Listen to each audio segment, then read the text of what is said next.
Hi.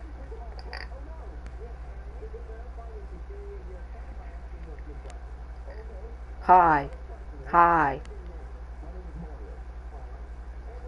Hi. Hi.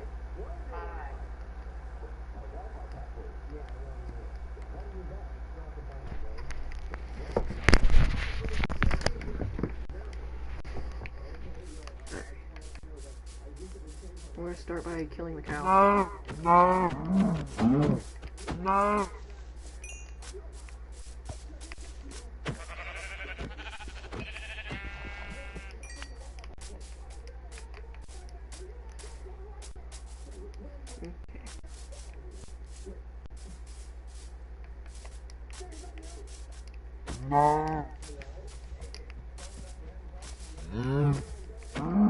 No.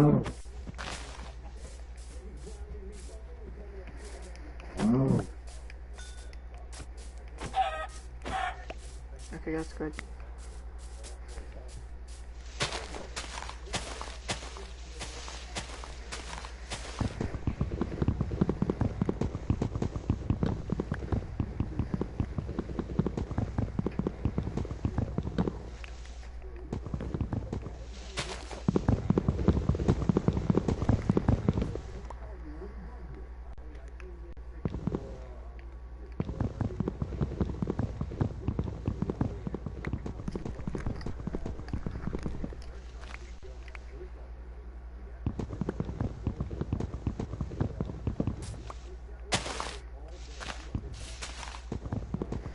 Speaking enough amount of wood.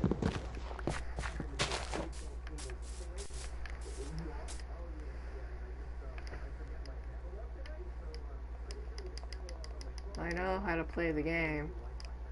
Echo, whatever. Stop, game.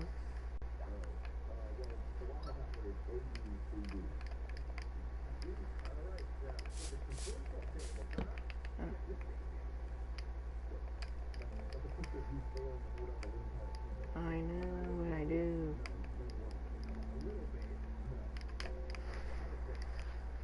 Jesus. Yeah. Okay.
village.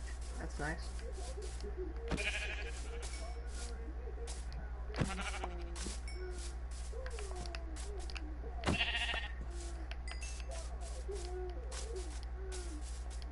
No. No.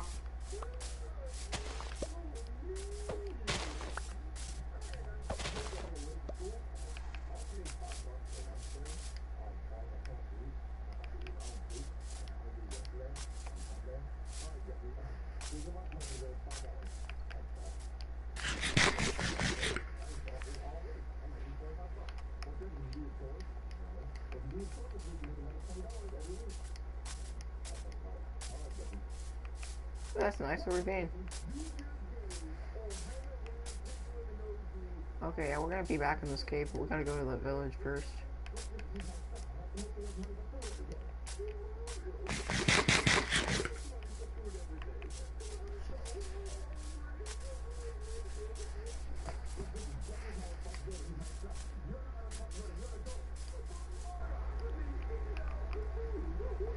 Okay, 3 people are watching.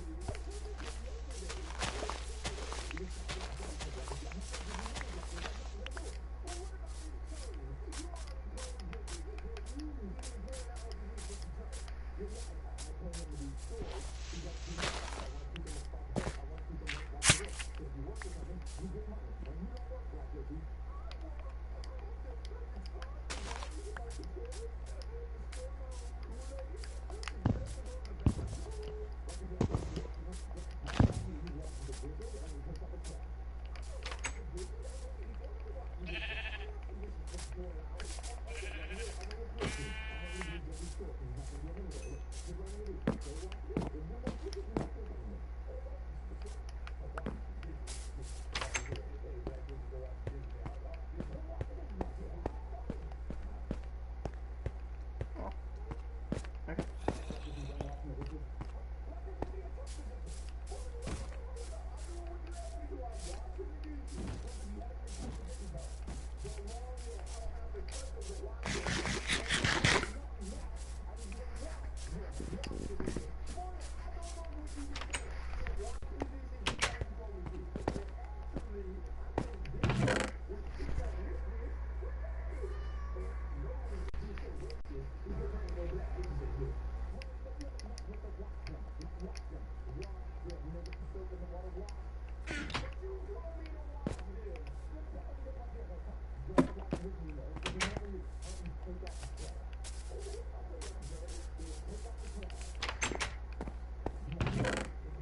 Whoa.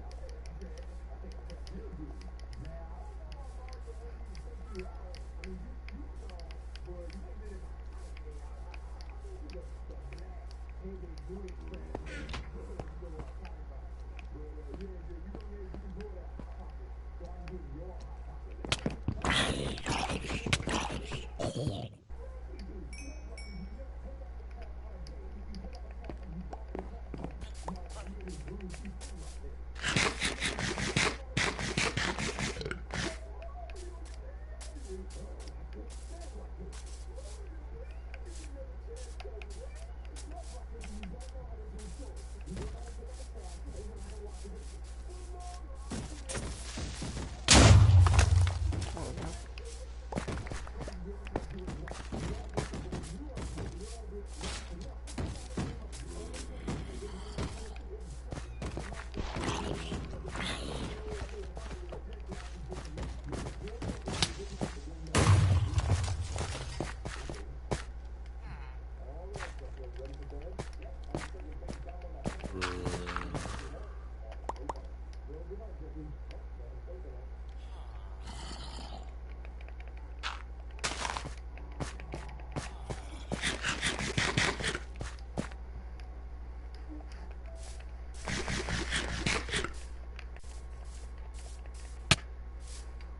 Crap.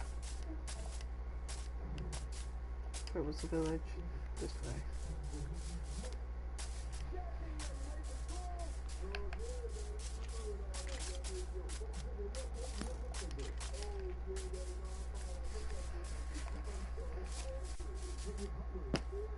Oh, crap.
I'm keeping my sword. I need to fix it though later.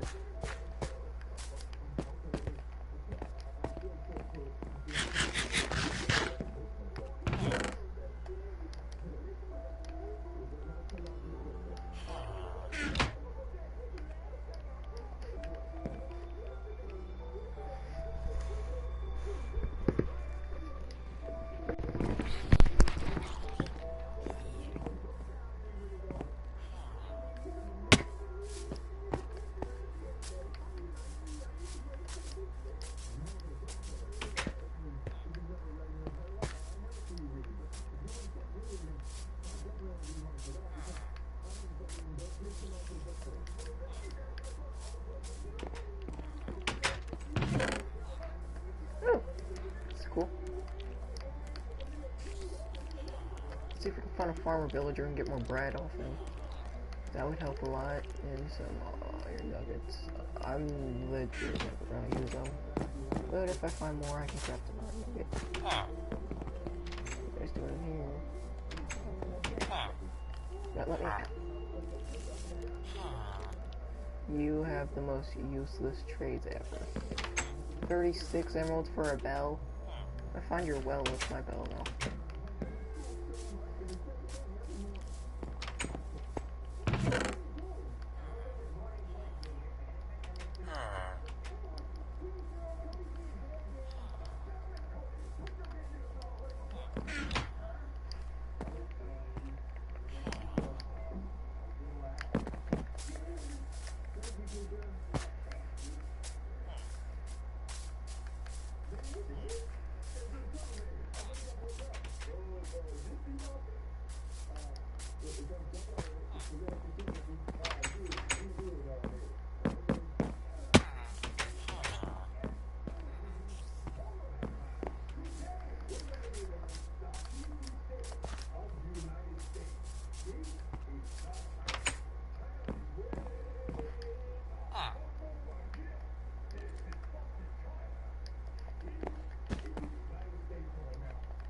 Blast pistols? Okay, I'll take those. Are you a farmer? Nope, he's not. It's probably get mad. What are you? Nothing.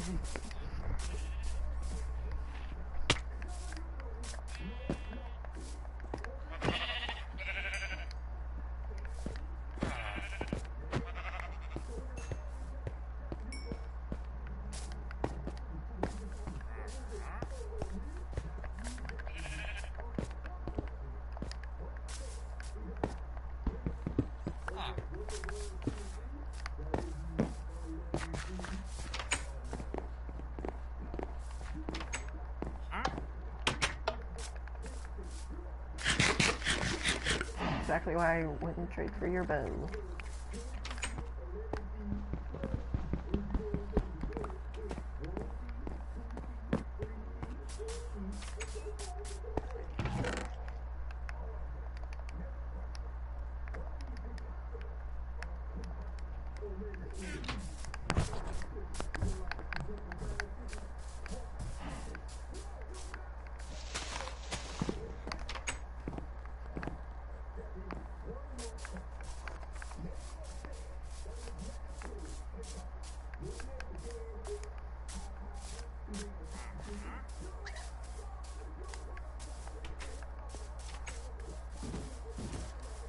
It's not that great of a village.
watching.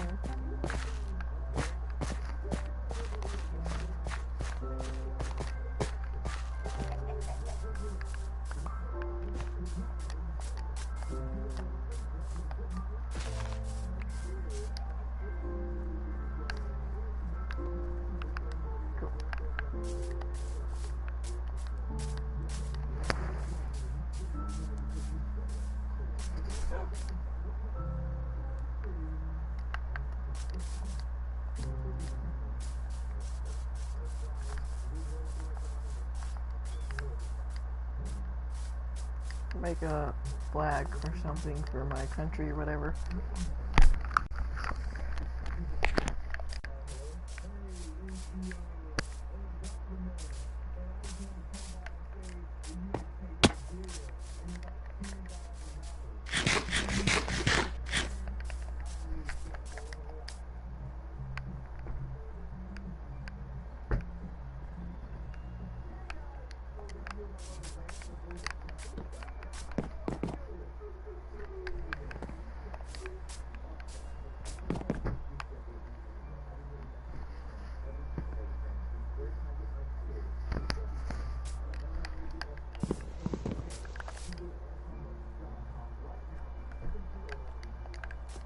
Didn't get changed my skin yet. Oops. Okay. Whatever. Ah.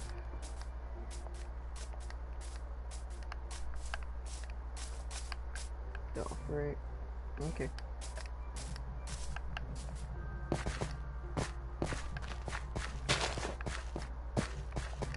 Where'd that village? Okay, over there.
Alright, here's my flag I'm gonna do for this game.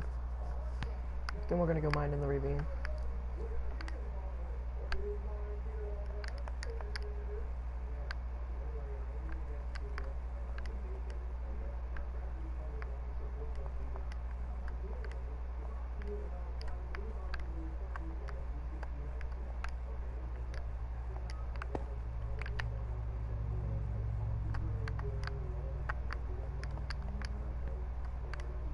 Alright, here's my flag. Looks pretty cool actually, not that bad. I'll get more of these eventually. Yeah, that's my flag.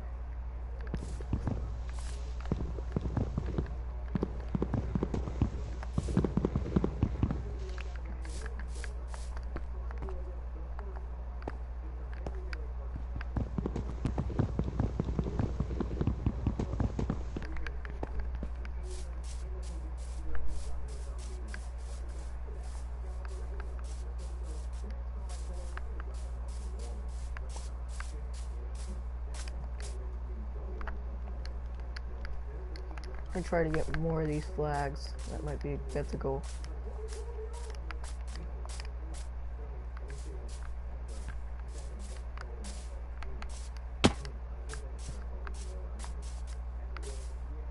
We need to try to get yellow, red, or try to find more orange. Yeah. I did. Don't worry. Okay.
There we go. That way we can always get our stuff back with that flag.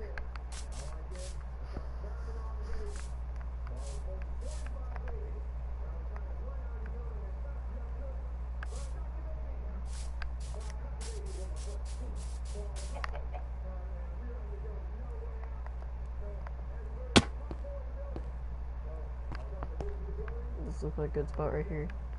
Oh, cool. We're at diamond level. And I didn't bring a single block there. Good job.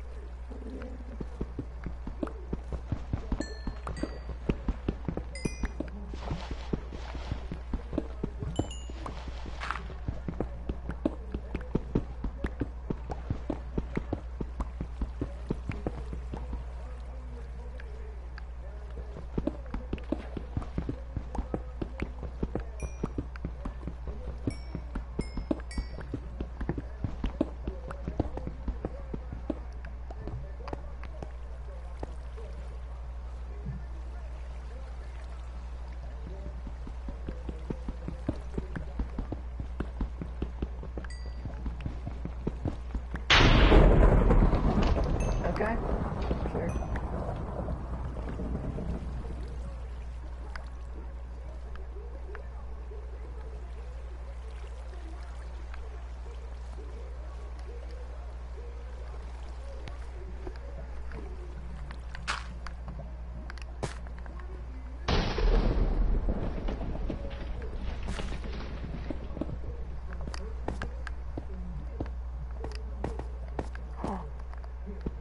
I didn't see crap back there, did I?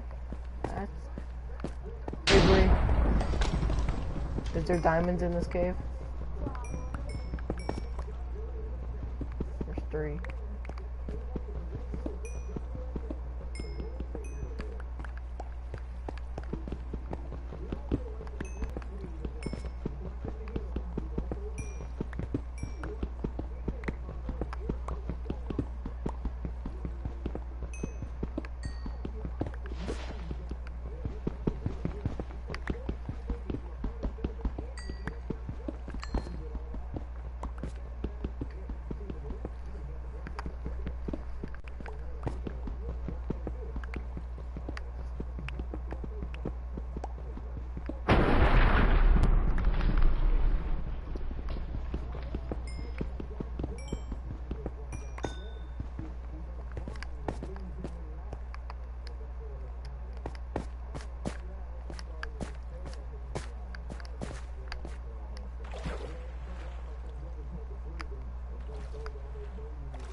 Why is there a sunflower down? Oh god. Okay. Okay.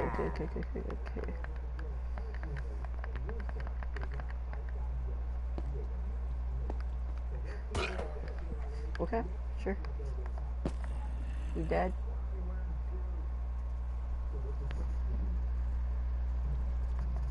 Ew, what's that?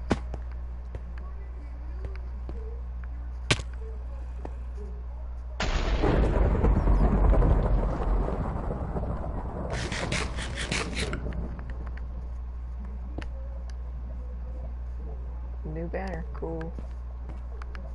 I didn't even have to get the bad omen effect, which is actually pretty bad. I didn't get it.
Pretty good game so far.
Joke's on you, skeleton.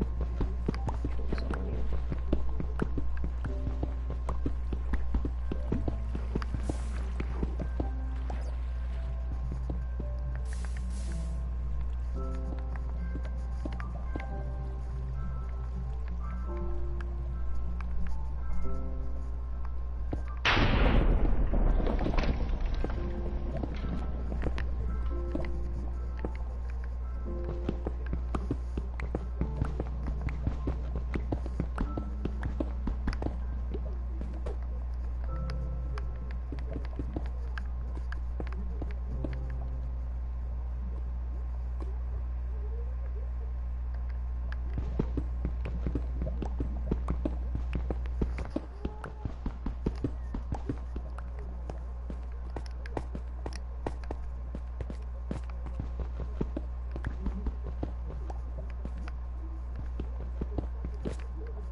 Yeah. I have good loot. Okay. No more lapis. Yep, let me try to get out.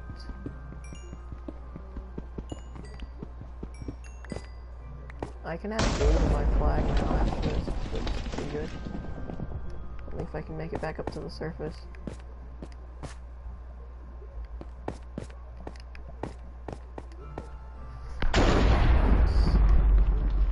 Oh, hi.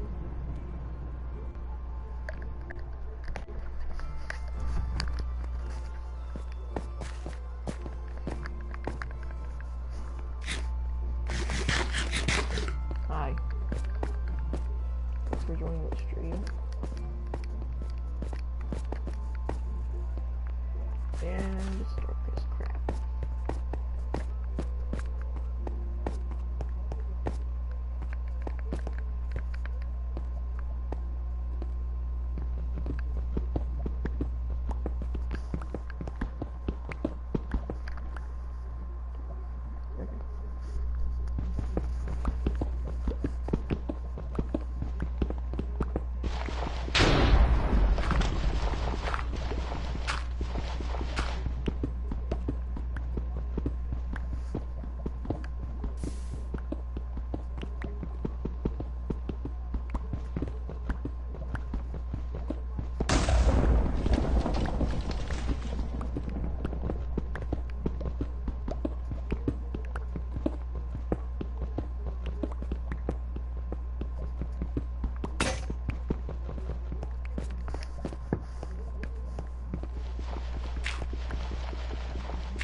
Bye.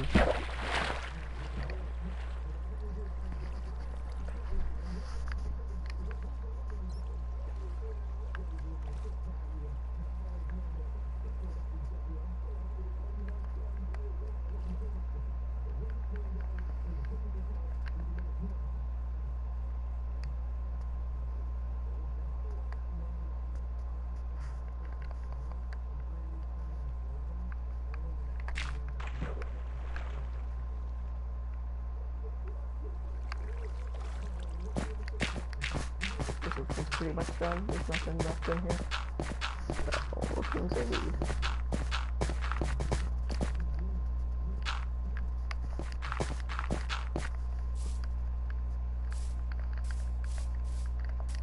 Where's my chest?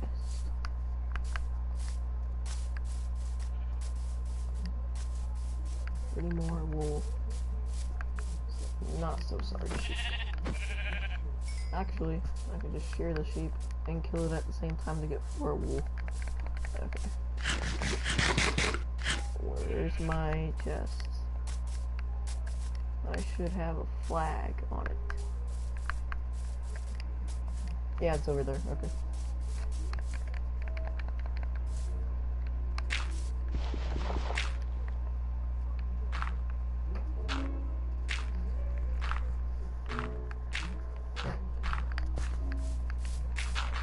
That's a great version. Change my mind there.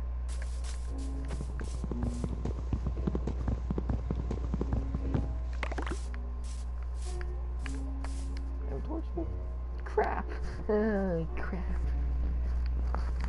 We don't need that. I don't. Torch is actually the most important thing here.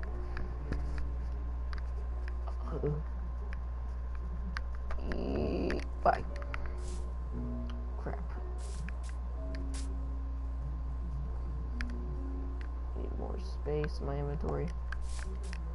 Means we're gonna have to find a spot to sell.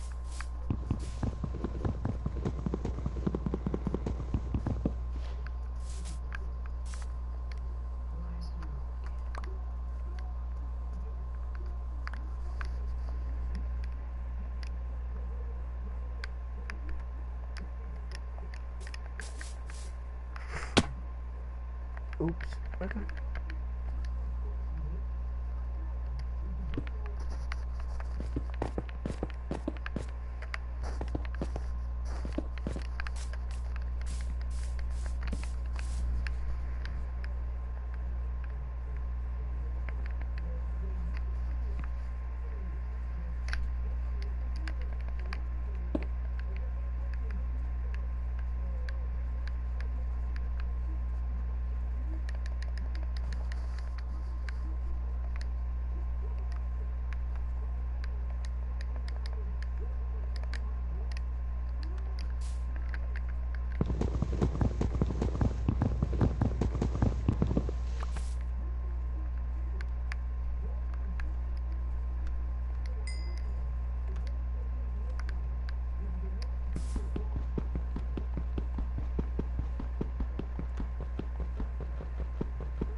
Does it even drop if you break it?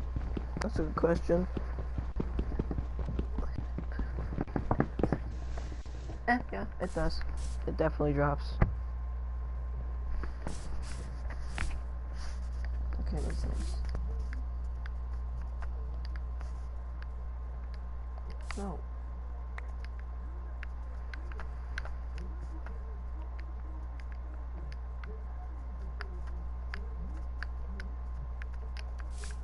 Seven punches. Here. Okay. Jesus.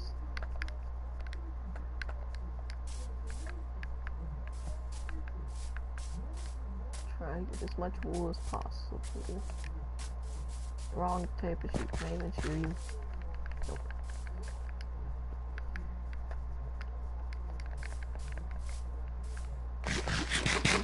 Okay.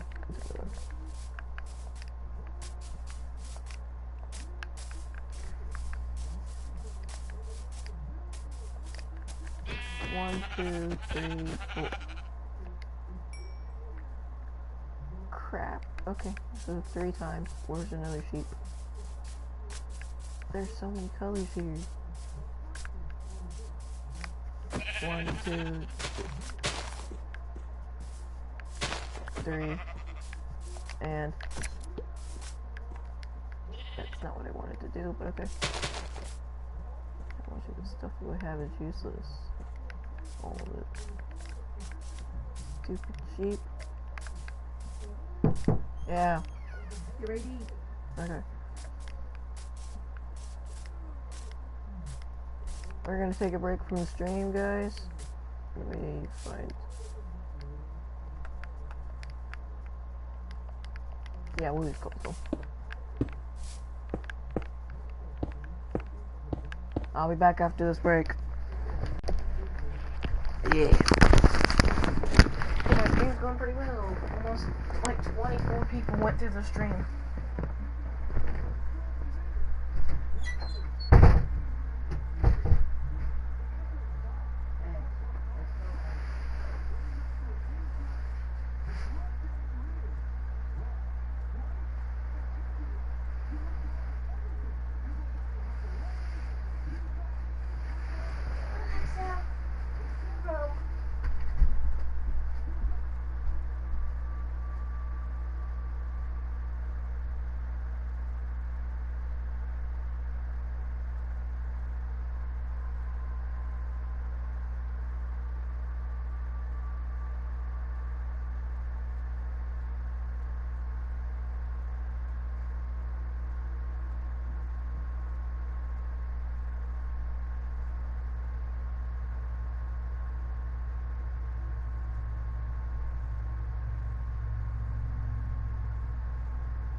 Guardian. It drops the vortex motor, and it also does some other exciting stuff, like vortex. Literally bringing me towards him. I'm caught in vortex. I cannot move. I'm literally trying to swim away. Not working. Worse yet. Get fuck. We've got ourselves a vortex motor. But before, I'll tell you a little bit. By a little bit, I mean now. When you're underwater with this, if you press right click, you can actually swim around faster, even when you're in swim mode. So yes, that's cool. Now we've got some wolf bears. The red wolf. Finding this guy in your world will allow you to invoke his regen ability. Standing close enough to this little pup will literally give you regen just for hanging out. Oh, he loves me. Whatever phone is, man. So, oh wow. Well, rude. But be careful running into the blacklist. This one will turn invisible when attacking, assuming you have attacked it as well. Okay. Guy. Oh boy. Okay, where is he? Where is he? Hi.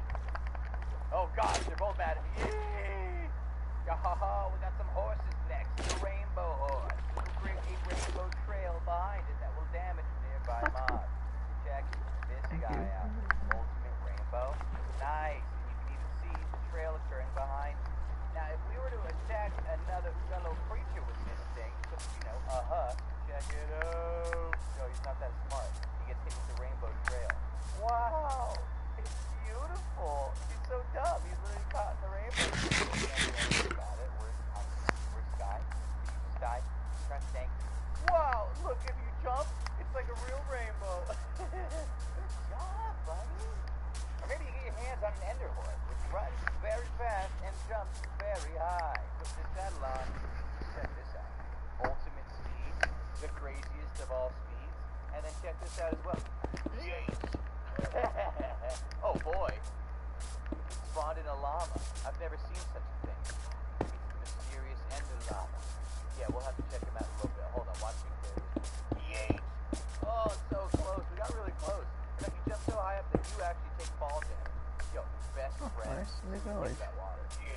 Well, I hope it's a new village. Yeah, that's cool. It is a new village.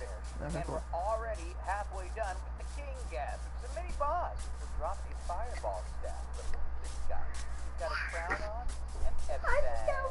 Trying to get him to notice me. Nope, it's me. Yo, dummy. With your big old crown. I might hang out at this house for a bit. Come to the broom stand. Take him out, he will drop a very special item. Just keep in mind, Pretty cool house. Oh boy. He's got Alright, that's my house now. For a little bit. And that's for good reason, because it's hard to kill. Yeah, he'll drop it. Let's do this. The fireball staff. Right click. Fireballs with the thought. Hopefully you. Oh, you tried to destroy the other gas, which is the laser gas. Now, the laser gas will shoot lasers, and it will inflict wither effect on you. Check it out, check it out, check it out, This check looks it out. pretty cool. Notice? It's like he doesn't care. Dawn! Dawn! Yeah! Maybe one of them will notice me? Come on! There we go. See? Oh yeah, there we go. This is what I'm talking about. Laser beam alert. Okay, now you do want to make sure you're fairly level with the gas. I don't know what they're shooting at necessarily, but oh boy. Yo, this is bad. So stay away from me, please. Next we got variations of the wandering trader. First off is the nether trader. This guy's got a cool red robe. If you right click to trade him, you get a whole bunch of nether trades. Blaze rods, nether bricks, hair, quartz, glowstone, a wither skeleton skull, which is quite expensive. Oh gosh, you think that's expensive? 64 blocks of emerald for another star. Well hey, at least now you've got a way to get one without needing to battle the wither. Peaceful players, and of course the other variant is the ender trader with his purple robe, which will offer you end objects such as air, chorus flower, and stones, and rods, and crystals, shoulder shells, and again for a whopping 64 blocks of emerald, get your hand on wings. Yeah buddy. Little bit of a rip. But where's the other one? I need to be fair. Oh, hey buddy. Ripple! Now we've got some silverfish variants. We start with the ironfish. This has a chance of spawning in when mining iron ore. And as you saw a little bit earlier, it will drop iron nuggets upon death. So now you're gonna have to keep your sword handy when you go mining. It's not gonna happen every time, but there's always a chance that it does in fact happen at some point or another. Now of course you we've got another variant of the silverfish available. It's known as the leech, and it will literally the moment it's nearby, continuously damaging you until you manage to attack it off of you. This will from time to time spawn in favor of a normal silverfish. Now some witch variants. We start with the necromancer, which can summon in mobs as well as potion gains. Check this one out. You decide skeleton more effective at night, you may guess.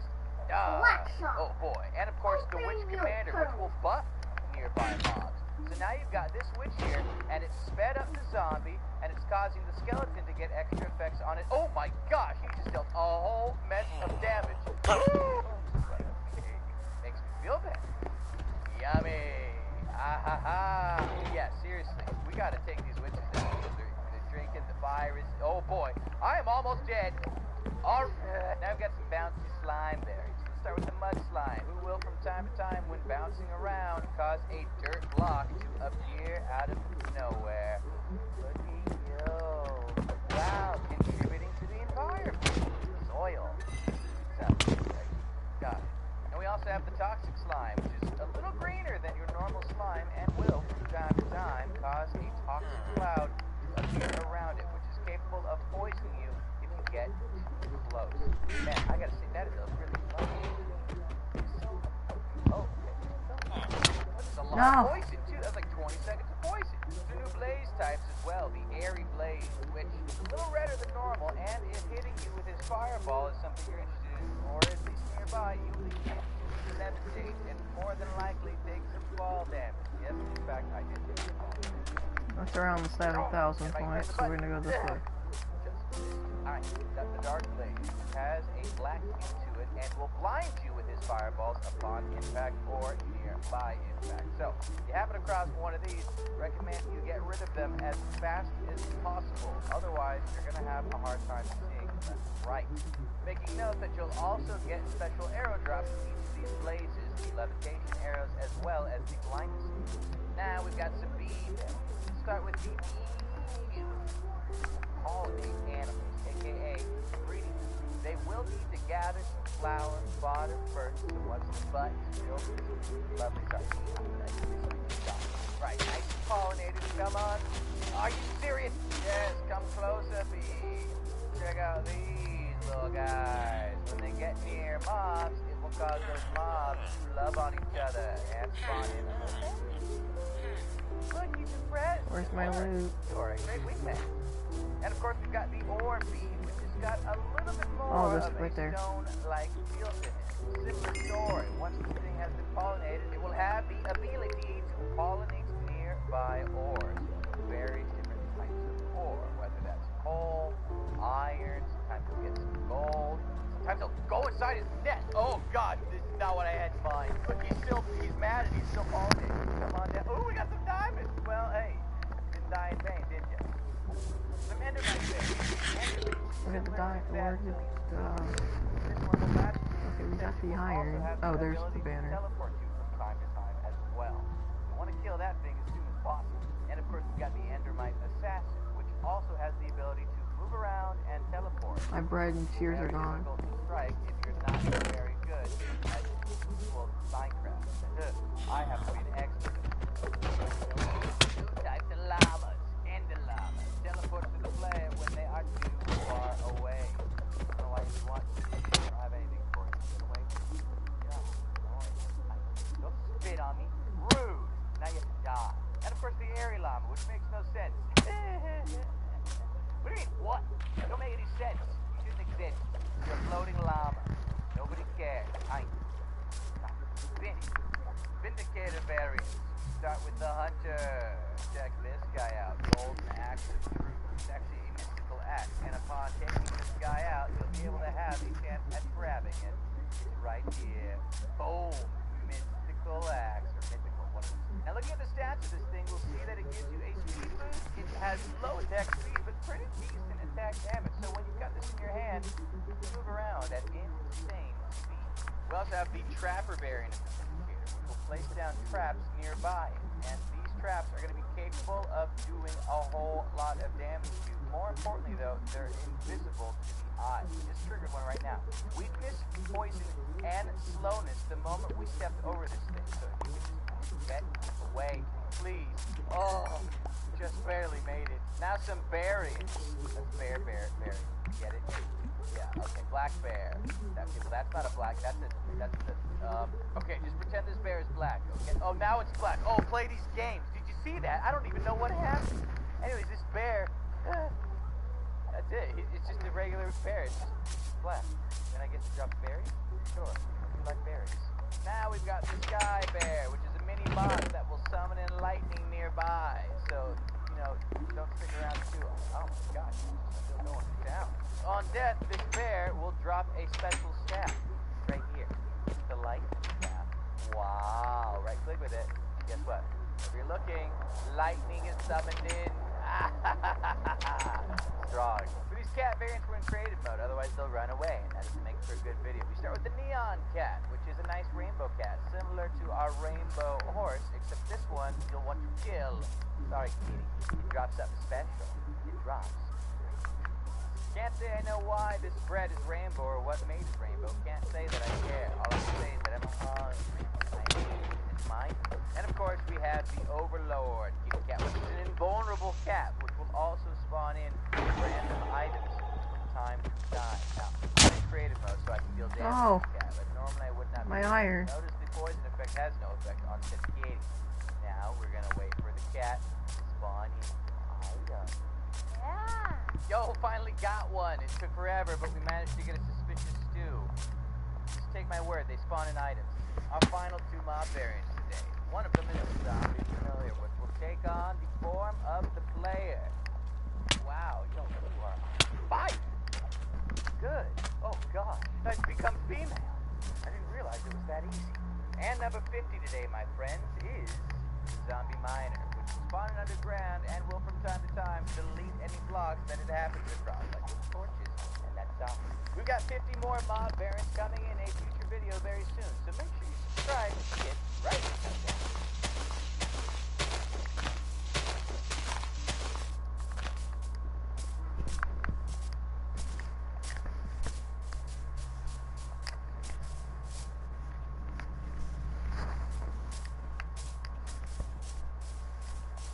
Our members understand social distancing, being prepared, and overcoming challenges. USAA has been standing with them.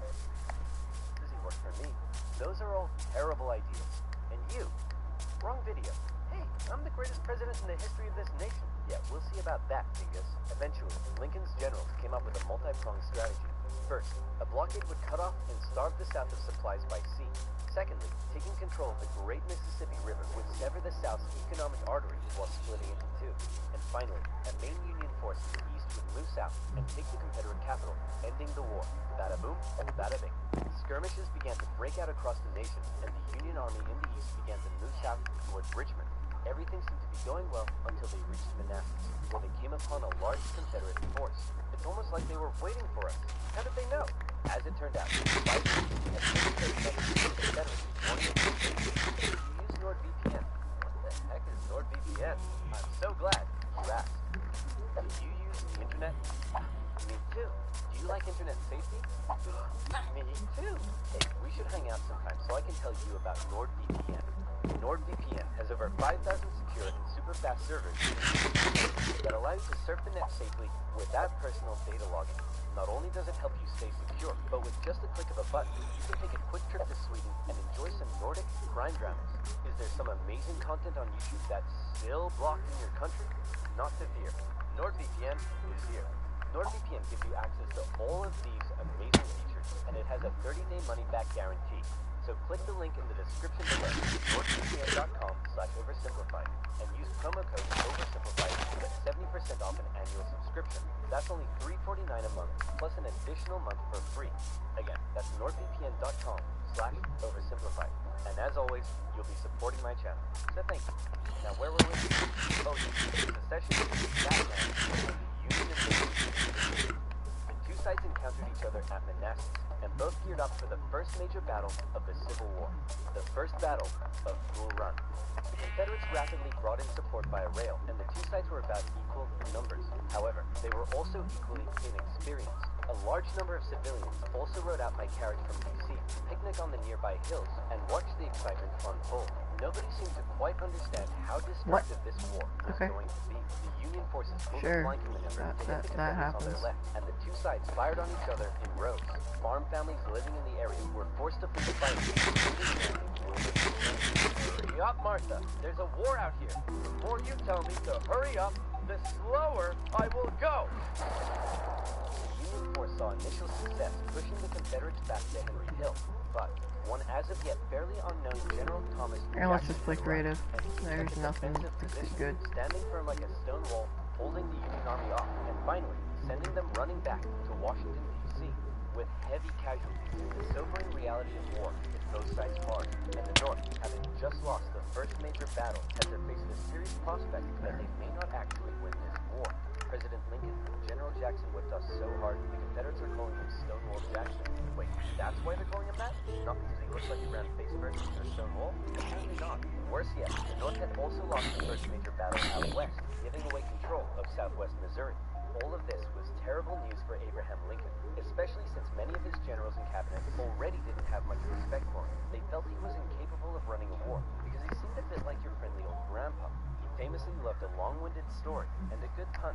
I've been so busy, my wife is missing me, but her aim is starting to improve. But deep down, few realized he could also be incredibly shrewd. Oh, Abe, you're so funny. Funny how? Funny like I'm a clown?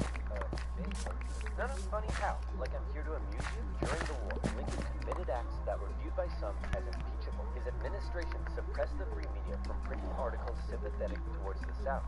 Some Southern sympathizers were even arrested without a trial. Lincoln's criticizers began accusing him of being a tyrant. But to quote the man himself, hey, it's war, baby. What are you gonna do? By the end of 1861, with things already looking bad for the North, abolitionists such as Frederick Douglass couldn't believe that the Army weren't enlisting black men. He continued to put pressure on Lincoln to make the war about emancipation. Mr. President, it's time to make the war about emancipation. I don't want to ruffle any feathers. The feathers are already ruffled. But Lincoln, hanging on to this video was made possible by NordVPN.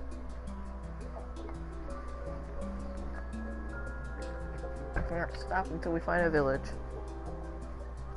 However, this video was made possible by Honey. Stick around to learn how you can save money when you shop online. As the Union struggled to take control in the East continued, elsewhere, the war raged on. The Confederates attempted an invasion of Kentucky, hoping the state as a whole would join them, but they were pushed back.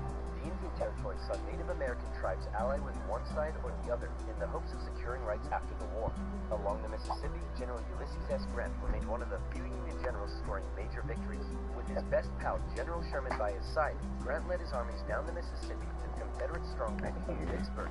Both sides knew that if Vicksburg fell, the Confederacy would be split in two, and the Confederates prepared for an intense defense of the city. But back in the East, Lincoln still wanted somebody to march south and take Richmond. Having given General McClellan the boot, he needed a new man in charge. All right, Mr. President, option 1 is General Hooker. Bit of a nutcase, but a good general. Option 2, his qualifications are his name is Burnside, and he's freaking dope-ass sideburns. Say no more. So General Burnside was put in charge of the Army of the Potomac and sent south. Lincoln hoped this way is where the village is. Could succeed. Burnside met General Lee at the city of Fredericksburg, where he intended to rapidly cross the river. But the Union War Department was usually delivering the funds and the two sides were forced to count the funds.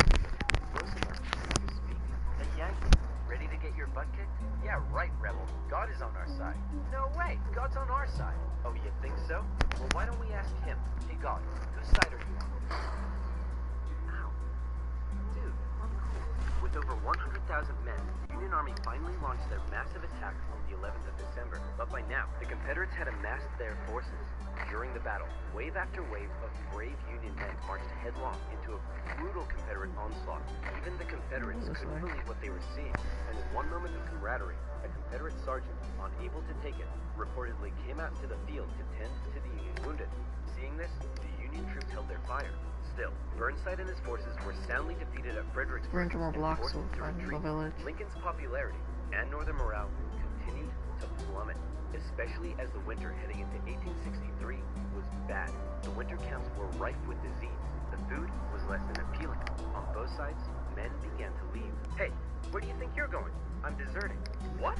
Don't you love your country? Yes, I do. And I'm trying to get back to it as quick as I can. Lincoln, ever the kind and caring man he was, spent much of his time pardoning deserters' debtors. Oh my. Here's a 17-year-old boy sentenced to be hanged. Well, I'd better suspend his sentence, or he'll be suspended tomorrow. Oh, okay. What?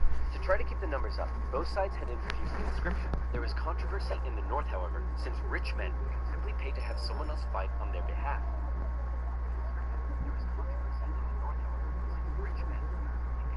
Okay. Here, I'll check.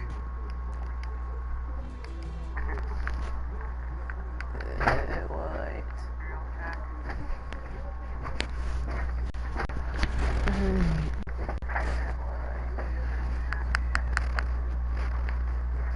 Oh, I see.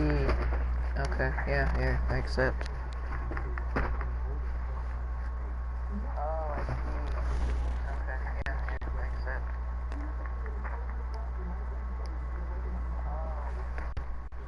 There.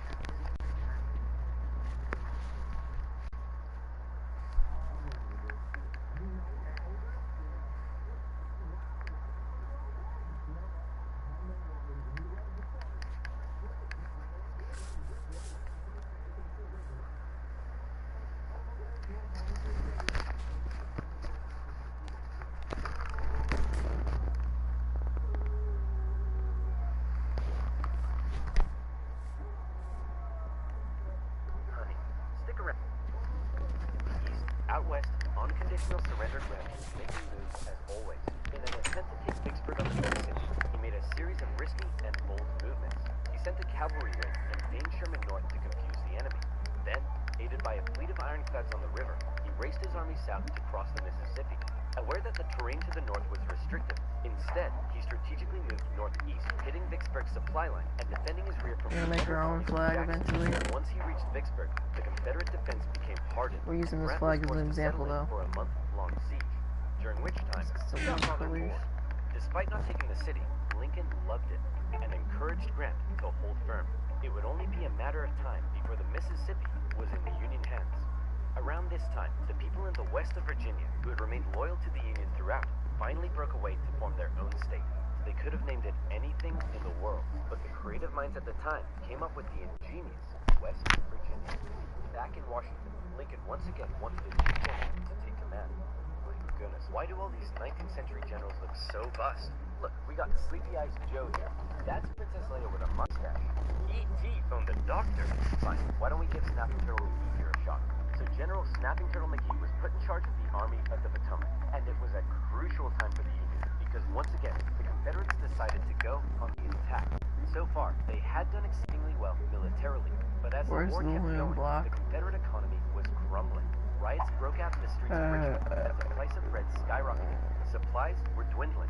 Jefferson Davis wanted to send men west to rescue Vicksburg, but General Lee knew the longer the war lasted, the worse their chances got, and he still hoped if he could just threaten D.C., the already demoralized North would surrender.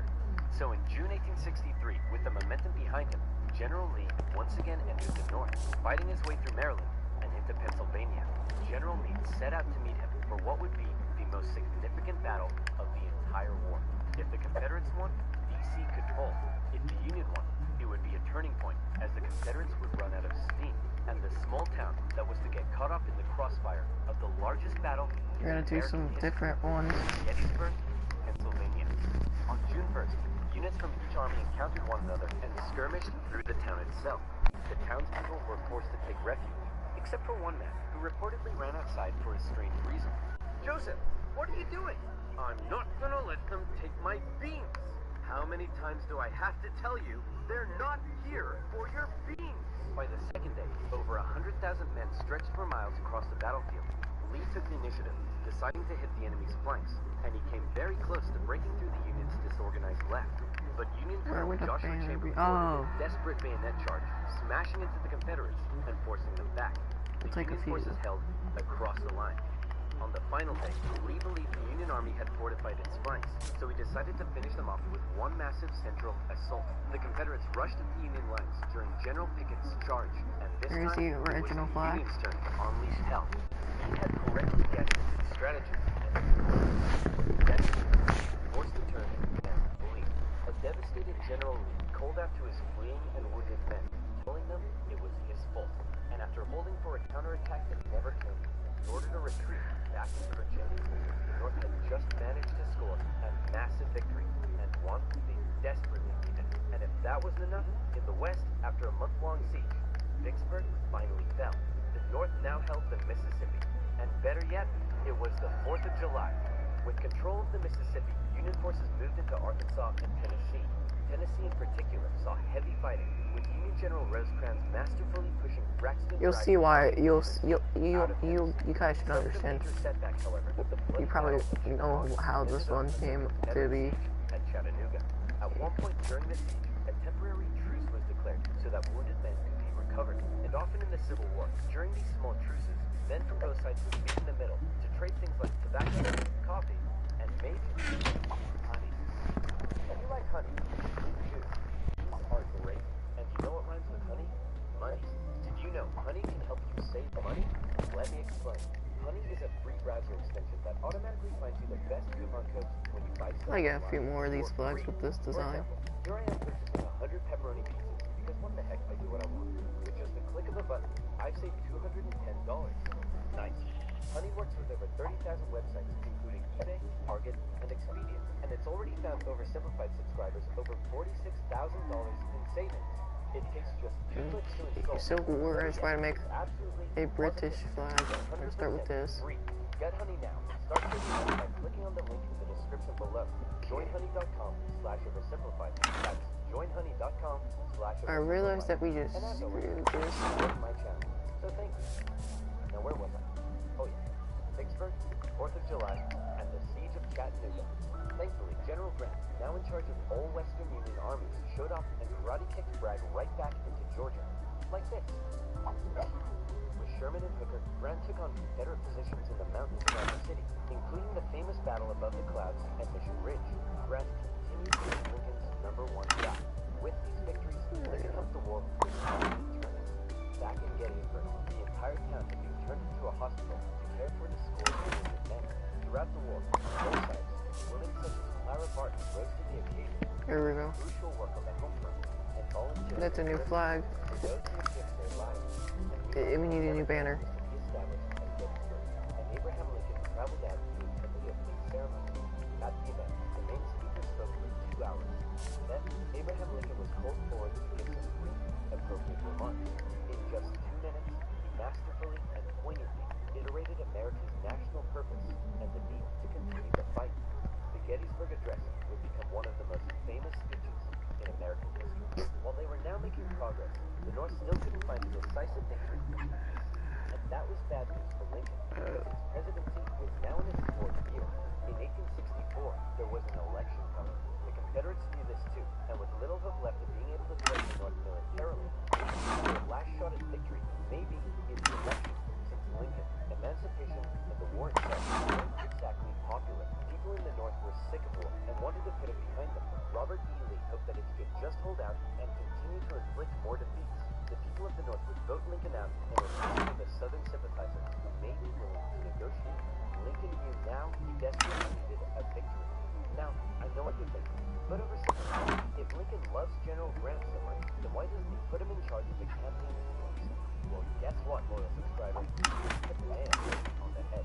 You're bold, Grant. I'll grant you that. I'm promoting you to General-in-Chief, and I'm asking you for granted. Now, I want you to go defeat Lee.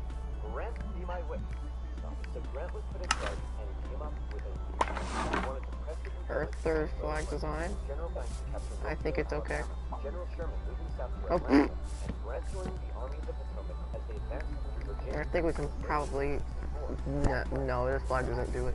Sherman steadily advanced on Atlanta, facing off against the smaller Confederate army under General Joseph E. Johnston. In addition, a cool yet highly skilled cavalry general, and one of the funniest Confederate statues in war, Lincoln Force, was also nearby, doing his best to threaten Sherman's advance.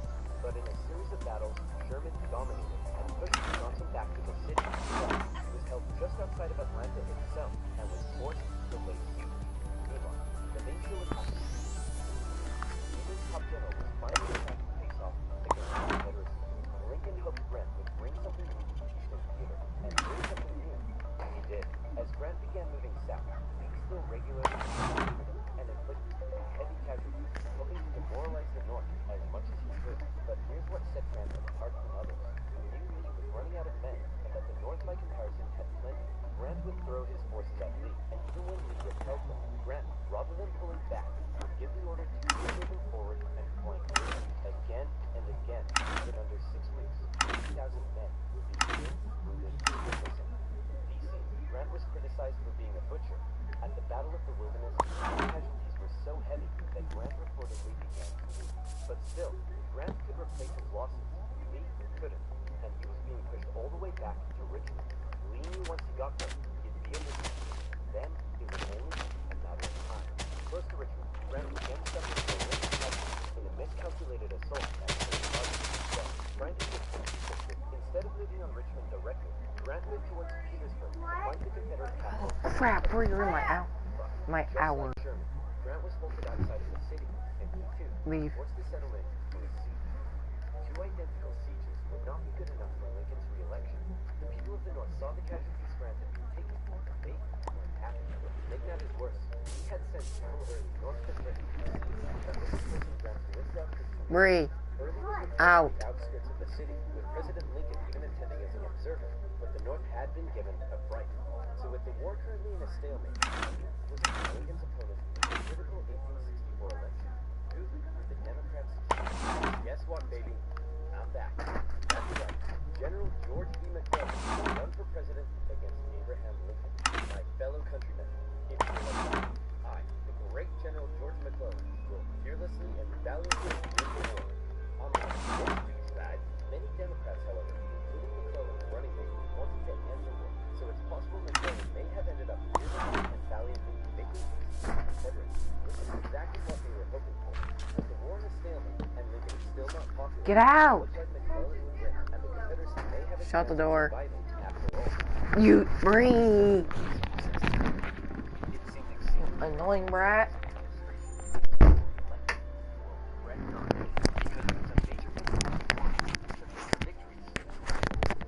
Remember to understand social distancing. Be prepared in overcoming challenges.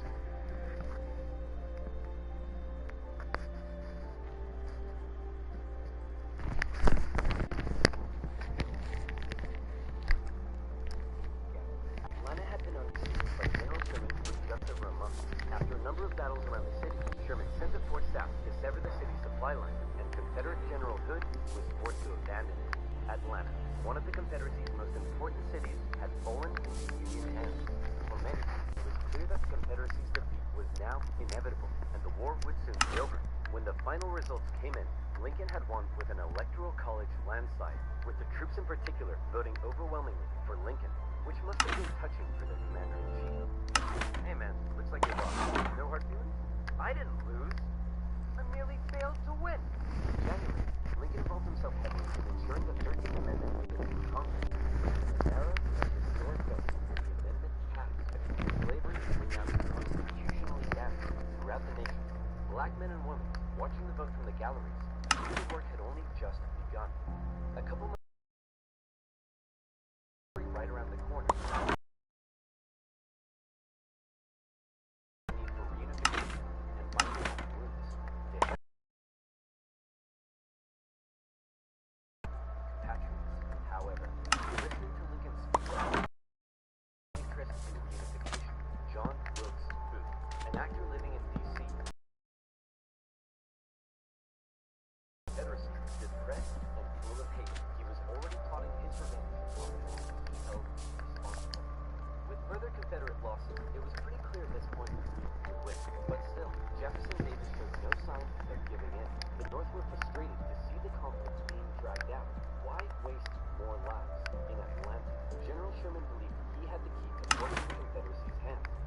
unusually modern concept that an army could only survive with the support of the people.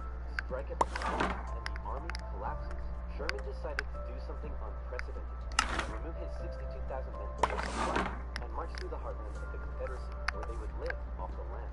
There, they would wreak havoc. As they marched, they tore railroads, burned farms, and destroyed communication lines. They also liberated thousands of slaves. The damage done was estimated at $1.4 billion. The tactics were cruel, but to Sherman, it was better than losing yet more men in battle. In December, he Very reached cool Savannah, flag, Georgia, it's but he simple. wasn't done yet. Next, he turned north to inflict his punishment on the first state to secede, South Carolina. As he moved, he came ever closer to General Lee's army, still holding out at Petersburg. The siege of Petersburg had lasted for 292 days. 60,000 of Lee's men had deserted. Numerous Union attempts to break through had failed, but when the breakthrough finally came, it came quick. On April 2nd, a Union assault finally pushed the Confederates from the defenses. There's no need to evacuate, right? You'll rescue us like last time, right? Sorry, can't hear you. Lee narrowly escaped. Who's there? Hoping he'd be able to meet up with General Johnson and continue the... Who's there?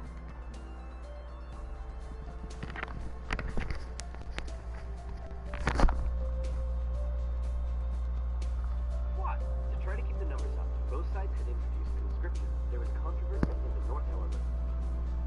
Oh, terrible idea. And you? Long video. Hey, I'm the greatest president in the history of this nation. Deep City will level up your continuous integration. Build. Test. Anything you can imagine. Keep watching until the end of the video to learn how you can get your first 2 months for free. England in the Middle Ages. The sun is shining, the birds are singing, the children are playing in the village. What a wonderful time to be alive. Hey, your Downey dysentery. And those who are being raided by Vikings. What an awful time to be alive. It's the year 900. Europe is a Viking's wet dream. Raids galore. Hey, you want to go raid Paris? Okay. That particular raid didn't go too well, but the King of the Franks said, you guys are pretty tough and scared. They're all terrible ideas.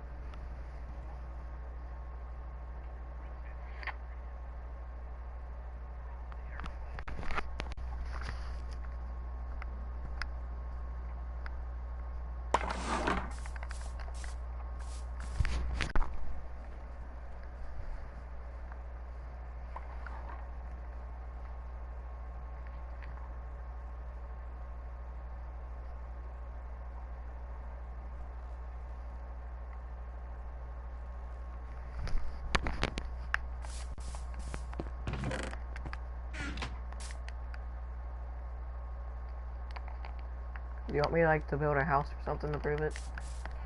Like build something. Here. What do you want me to build? We like to build a house or something to prove it.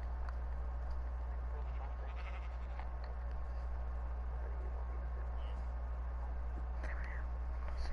me to build? We'll use the original flag. There.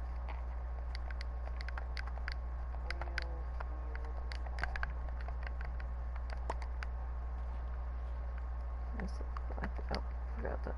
That's a new flag.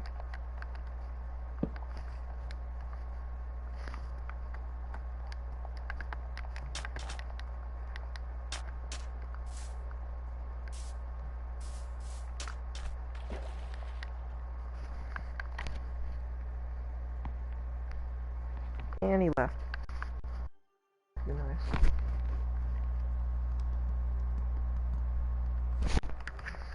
Terrible ideas. Wrong video. Hey, I'm the greatest president in the history of this nation. Yeah, we'll see about that, dingus. Eventually, Lincoln's generals came up with a multi-pronged strategy. First, a blockade would cut off and starve the South of supplies. Europe is a Viking's...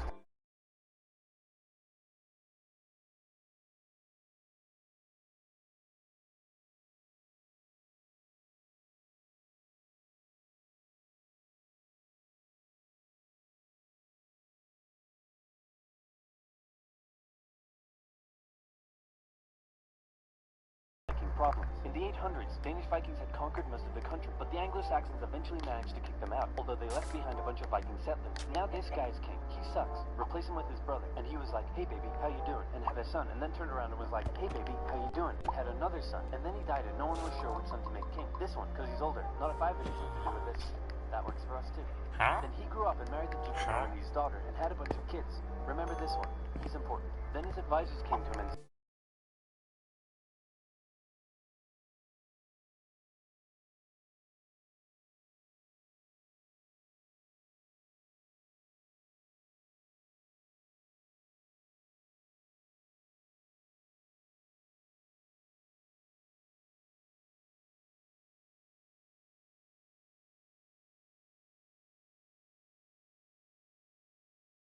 who said, hey friend, I'll take you to London where all the nobles are waiting to make you king. Oh no, look out, red hot poker in the eyes. I can't see, and thus you can't be king. Edward then escaped back to Normandy. After a few more Viking kings came and went, one finally died without an heir. Edward was called back to England where he became king. And that's where our story begins. Here's the thing about becoming a king in the Middle.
England, and then I'm going to be king.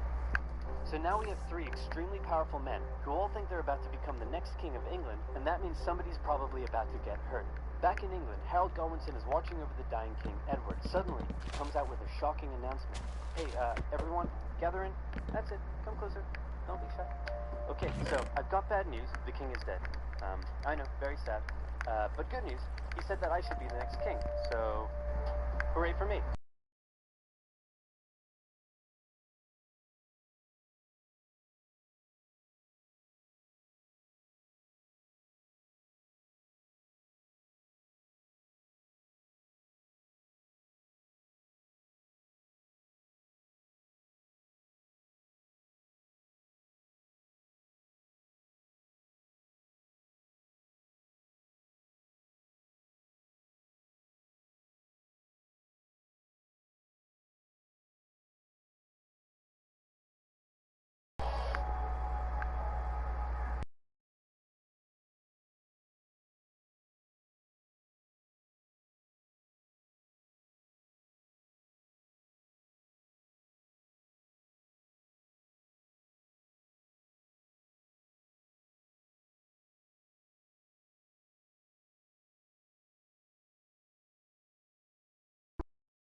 needed the Pope's blessing for his...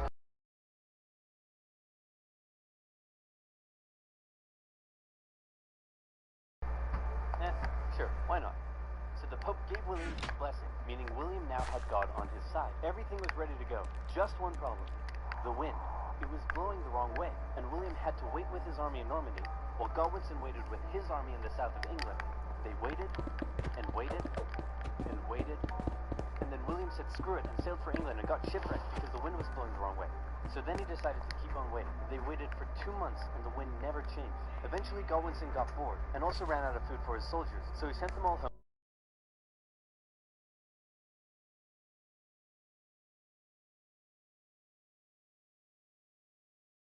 Viking army to England. Hardrada landed near the old Viking.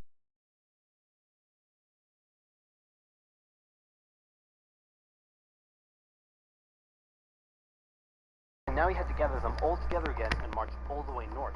He made the exhausting journey in just 4 days, which is crazy quick, and he caught the Vikings off guard and unprepared for battle. The two armies stood on either side of the river Derwent.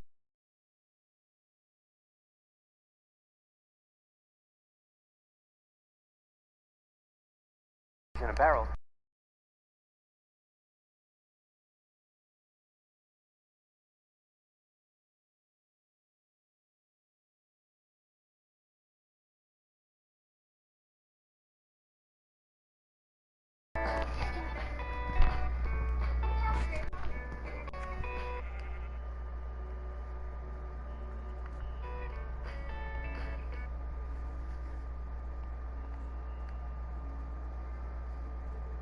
And set up camp near Hastings, and Harold was there.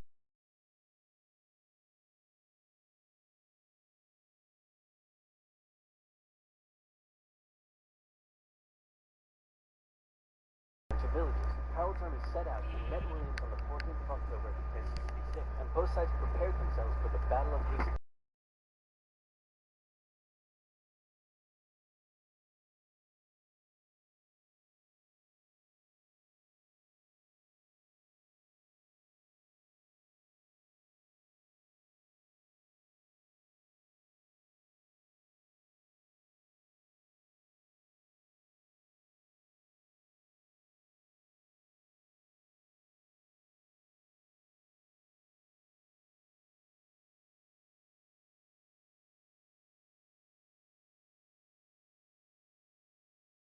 It's possible the Normans incorrectly believed William had been killed. Maybe they lost their will to fight against the shield wall, or maybe it was an intentional deception tactic. But suddenly, the Norman forces turned and ran away from the English. Believing they had won, the English broke their shield wall and chased down the retreating Normans, who then turned around, encircled the English troops, and cut them down. In the chaotic fighting that followed, Harold Godwinson was killed, the most popular theory being that he took an arrow in the eye. The English were defeated, and William had won. He was no more just a bastard. Now, he was a conqueror. At first, the English nobles were reluctant to make him king, but William burned down a few more villages, and the nobles eventually gave in and offered him the crown. As he was coronated, the local villagers in Westminster let out a cheer of support, but William thought it was a riot, so he burned down the village. William then had to go on a long and costly campaign of quelling rebellions and burning down villages all over England to force the people into submission, and England went through a massive transformation under its new Norman rule. English nobles were replaced with Normans. They built castles and grand cathedrals, but one of the most interesting changes occurred within the English language. The Normans brought their dialect of French to England, and emerged with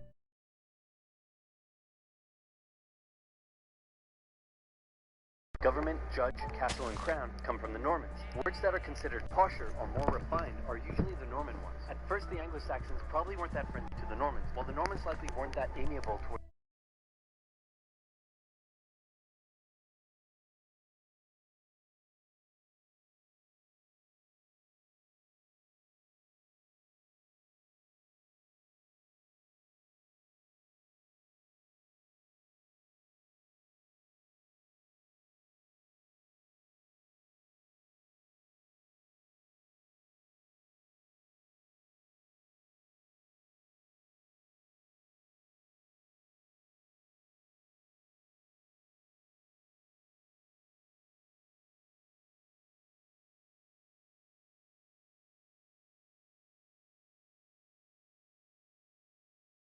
English dialect, as the Anglo-Saxons originally wrote it when, where, and what, but the Normans swapped the W and H around, and the long English A vowel sounded more like an O to the Normans, so you can thank them that you live in a home, not a ham.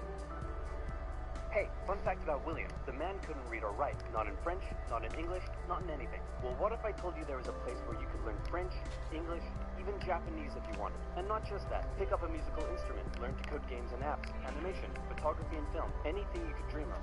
All taught by genuine experts, and you can get your first 2 months for free. I'm talking about Skillshare.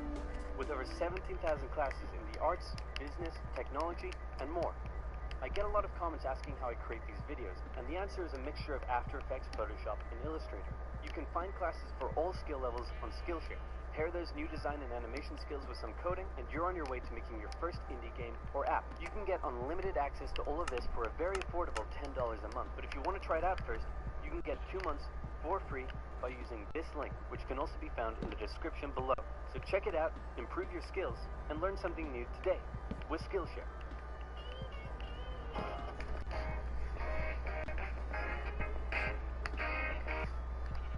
Our members understand social distancing, being prepared, and overcoming challenges. Hey, Yeah. you. New merch available now, including a supremely uncool t-shirt and a glorious new character pin. Link in the description down below. Go away. Stupid sheep. Alright folks, gather round. I've got some good news and some bad news. Did you say good news and glad news? No, I said good news and bad news. Very bad news. Word on the street is there's going to be a horrible plague coming in from Central Asia in the next couple decades that'll wipe out half of Europe. What's the good news? Do you have a cure? Please say you have a cure. No. Even better. The good news is, we've got a new bucket for this city well.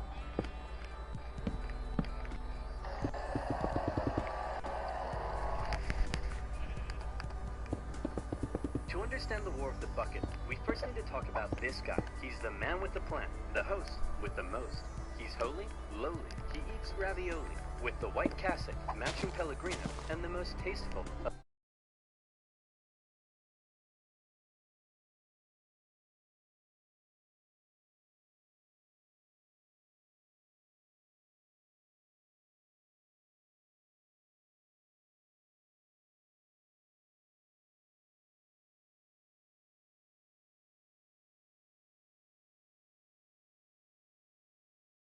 Martyred, such as Pope Clement I, who was ostensibly thrown into the sea with an anchor around his neck. On the bright side, however, he's now the patron saint. After persecution finally ended, the Pope still found himself being heavily controlled by secular kings and nobility. For over 2 centuries, the Byzantine emperor basically decided who could become Pope. Then came a real low point, during what has been called the Dark Age, a period where noblewomen controlled the Pope through, how should I put this? Feminine charm. It was around here that one infamous Pope, John XII, took office. This bad boy would hold, how should I put this? Naughty no-clothes parties in the Lateran Palace. And apparently, this would even happen. Come on, Zeus. Give me a 6. Did I say Zeus? I meant Thor. Ra, the Egyptian sun god? Dang it, who is it we worship? Perhaps you should read this, Your Holiness. In the beginning, God created the heavens and the earth? Wow, this is wild. Pope John XII eventually died exactly how he lived, caught in the act by an irate husband who picked the Pope up and chucked him out the window. The point I'm trying to make here is that often the Pope was a very weak and corruptible figure and was regularly used and controlled by secular leaders as a tool to increase their own power and influence. And there was certainly an element of that in the year 800, when the Pope and the Kingdom of the Franks were good BFFs, and King of the Franks, Charlemagne, was like, hey man, being King of the Franks is nice and all, but I want more legitimacy, and also to become the continuation of the Roman Empire. So what say in return for my protection, you crown me Emperor so everyone will respect me more. Sure thing, pal. We'll hold the ceremony tomorrow. Charlemagne, King of the Franks, I hereby crown you Emperor of the West. Oh my goodness. I was not expecting this at all. What a surprise. I simply cannot accept. Oh, okay then. I guess I'll just put this back over here. Give me that crown! Charlemagne's crowning as emperor was certainly an historic moment, but it also created a bit of an interesting problem. It set the precedent that from here on out, only the Pope could crown an emperor.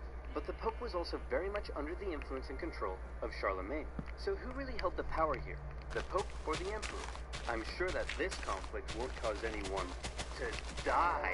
Bishop of Rising, we want to thank you once again for visiting our wonderful city. It's been an honor. The pleasure is all mine. And what a wonderful tour it's been. I've seen the city walls, I've seen the towers. Nothing could top that. Oh, couldn't it? Because we've saved the best for last. Ta-da! Yes, that's very interesting. Isn't it the greatest thing you've ever seen? Well, I mean, it is just a bucket. Get him out of here! Over time, Charlemagne's position as emperor and the kingdom of gradually evolved into the Holy Roman Empire. And by now, the Pope and the Emperor weren't such good friends anymore, since neither could agree on who was the boss of who. To make matters worse, the Emperor had taken to investing his own bishops and abbots. What does that mean? Well, allow me to explain. The problem for the Holy Roman Emperor was his empire. Really an empire, so much as a nightmarish federation made up of hundreds of counties, duchies, bishoprics, and more. The princes in charge of these local regions often didn't give the emperor their loyalty. The German nobility spent a lot of their time rebelling against the emperor, and the emperor spent a lot of his time trying to put down those rebellions. Can we get rid of all the nobility? Get rid of them and pick new ones who are loyal to me. You can't just remove noble families from their territory. Aw, okay, how about this? Some of those territories are ruled by bishops and abbots, and as Holy Roman Emperor, considered by many to be the deputy of Jesus Christ himself, perhaps you can choose who gets to become bishop and abbot. Yay! Now it's time to turn out the lights and go to sleep.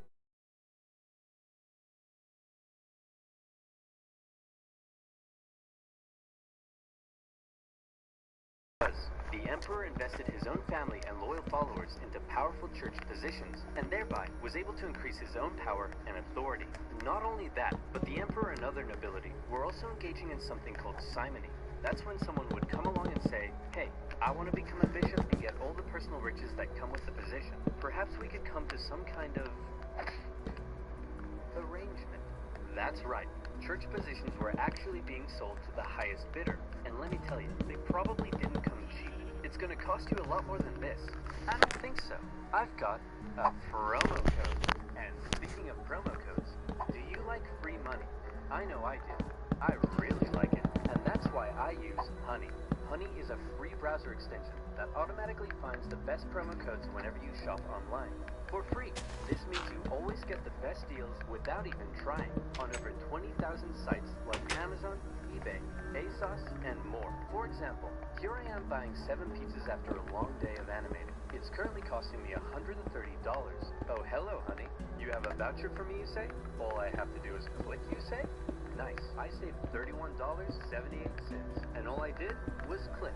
There is absolutely no reason not to use Honey for everything you buy online. It's free and literally takes 2 clicks to install. Get Honey for free at joinhoney.com/oversimplified. That's joinhoney.com/oversimplified. And as always, by using my links, you'll be supporting my channel. So thank you. Now where were we? Oh yeah. Investing bishops and abbots, selling church positions, authority, and power. Wait a minute. This is depravity. The purpose of the church isn't for him to increase his own authority and power. It's for me to increase my own authority and power. What about Jesus, Your Holiness? What? I thought the purpose of the church was to spread the good message of Jesus Christ. How drunk are you? Very. Alright, the results for the election of Chief Magistrate are in. Giovanni Jack, 2%.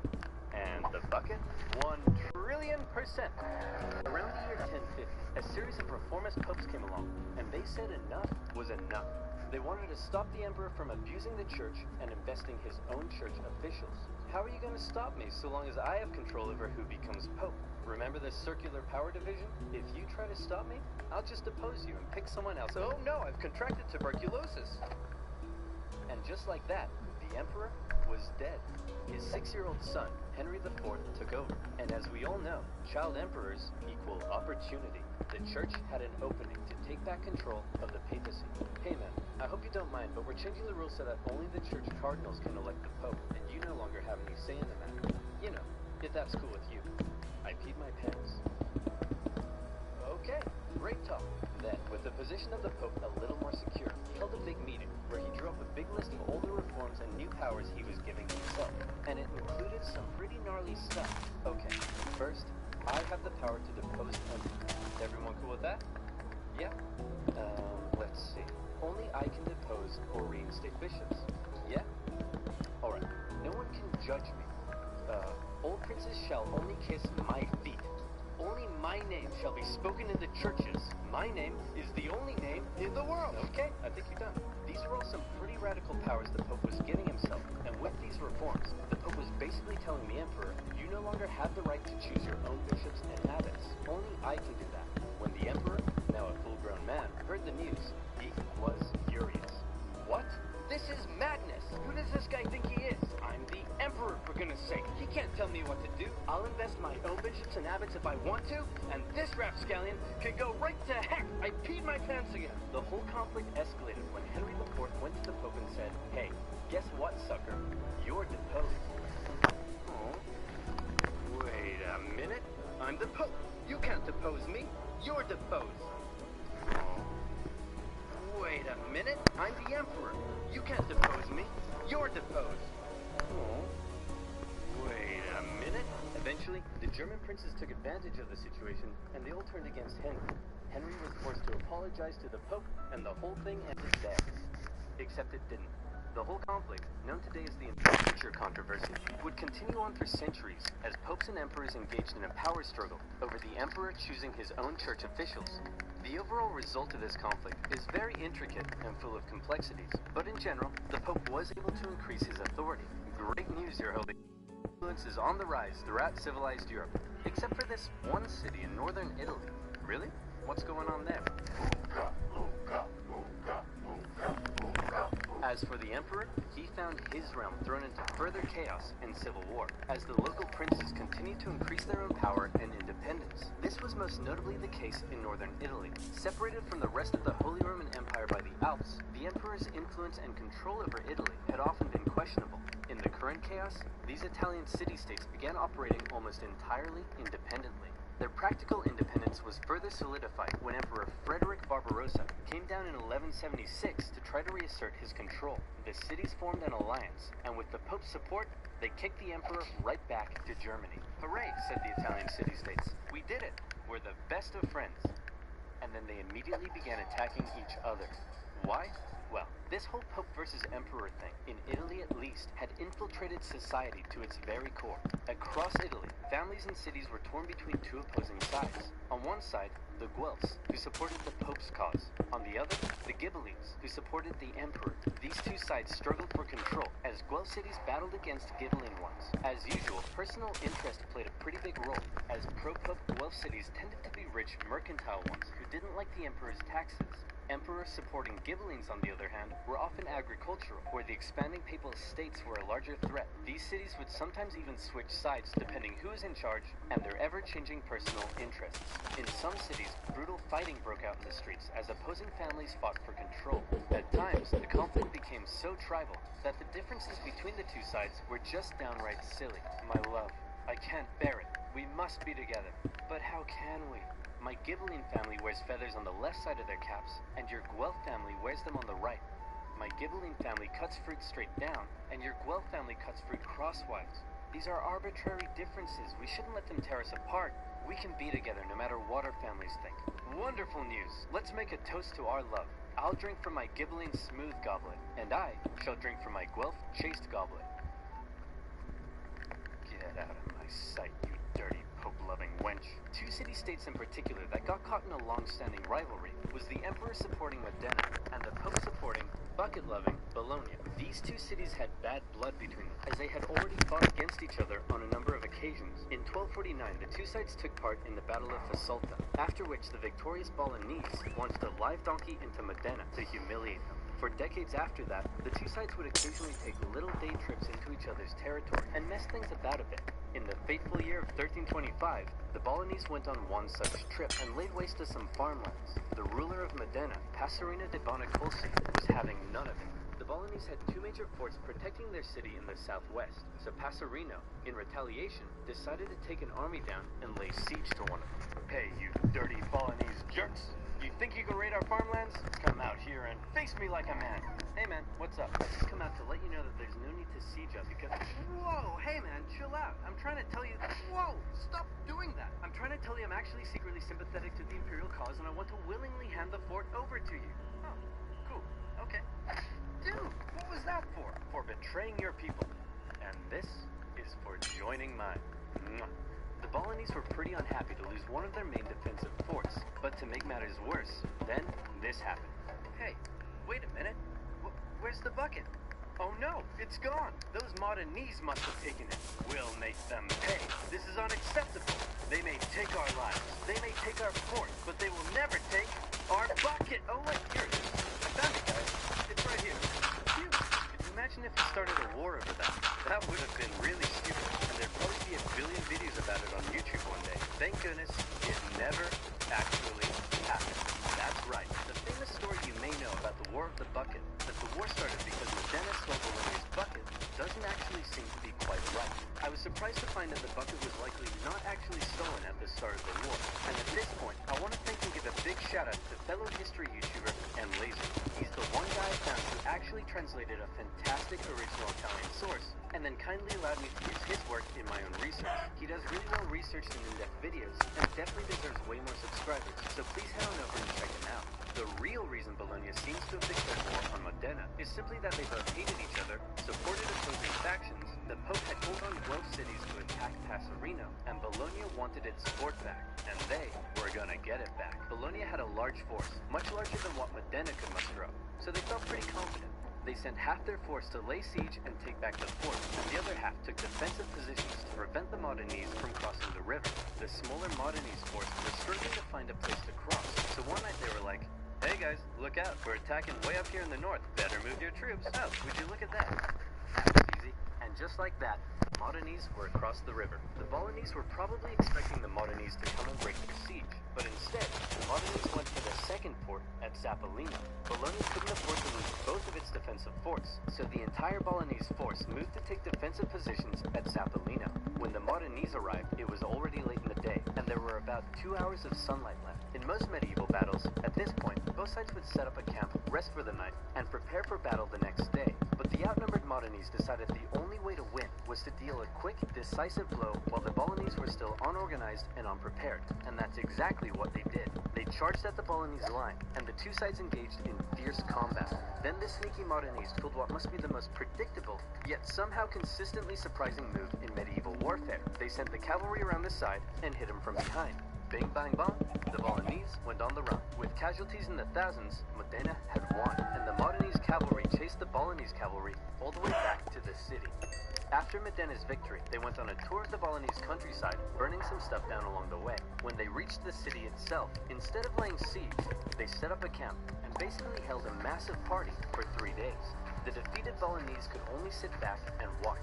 As the Modenese force began packing up and getting ready to leave, they noticed something. Oh my god. Hey, check this out. No way. Are you kidding me? They're still using traditional wells. Hey, you dumb Bolognese. Ever heard of an artesian well?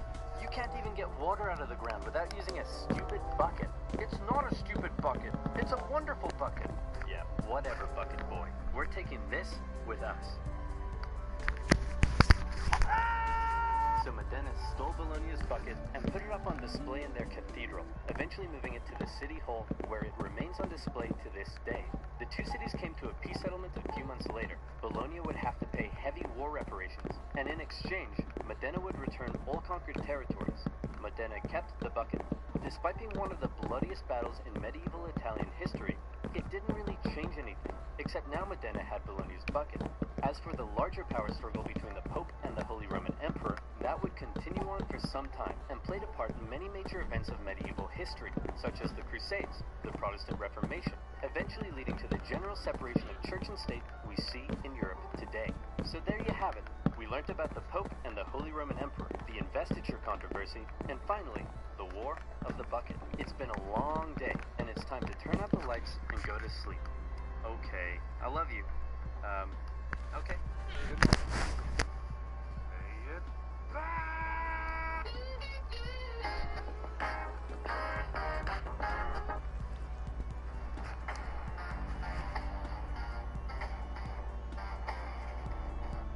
This video was made possible by Total War 3 Kingdoms.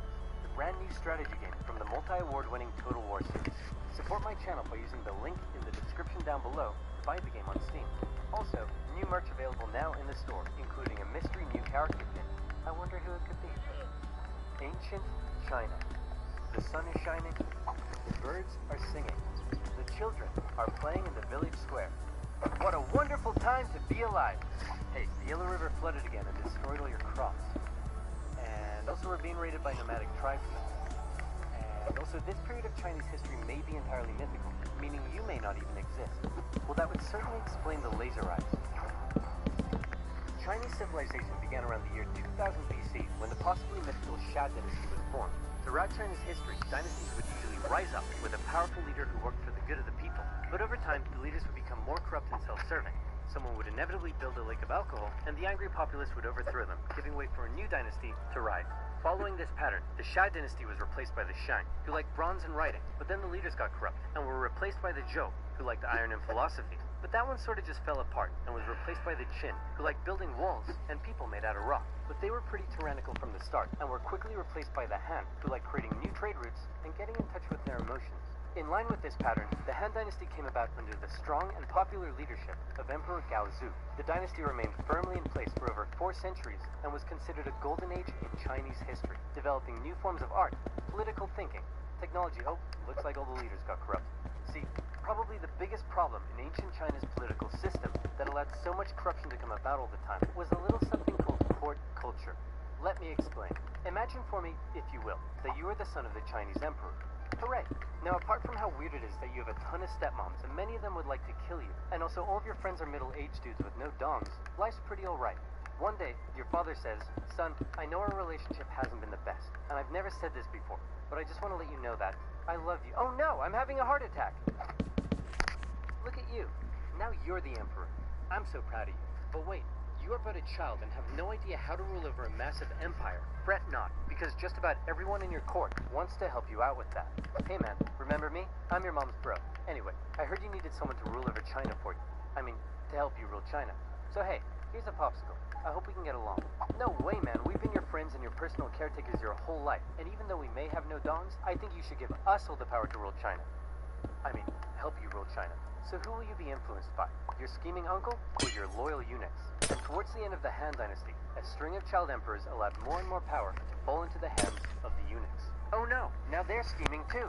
They began handing out government jobs for bribes, heavily taxing the poor for their own wealth. And while you're sitting there eating your popsicle, everyone in your court is literally murdering each other to try and consolidate more power and riches for themselves. While all the peasants are outside like, "Hey, did you guys know there's been a drought out here for 2 years?"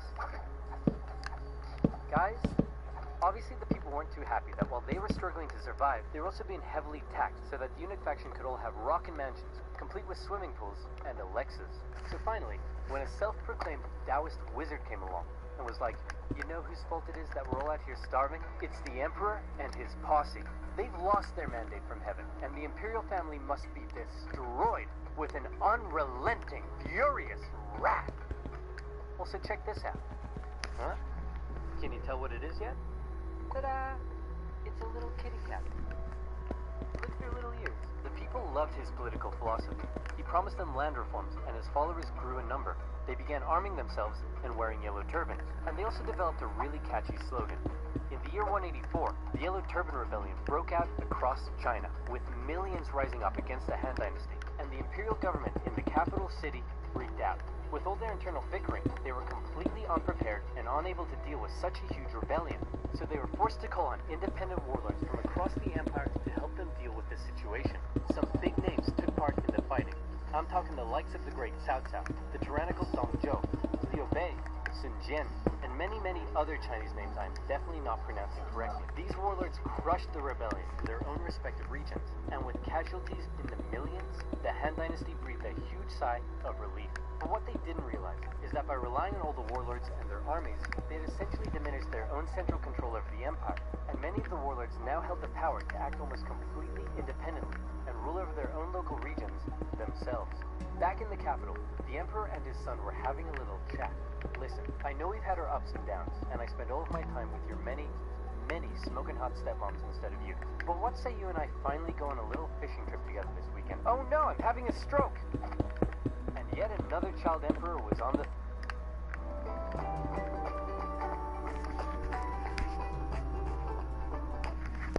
throne. This time, however, instead of the eunuch faction gaining even more power, this child emperor's uncle became his regent, who also just so happened to be the head of the imperial army, Putin. Man, I hate those sneaky, lying, cheating eunuchs. Hey, Warlord Yuan Shao, what should we do? Kill them all. Right on. You can't kill the eunuchs. They're a vital part of this empire's governance. And also, they paid me a lot of money to say that about them. Ah, come on!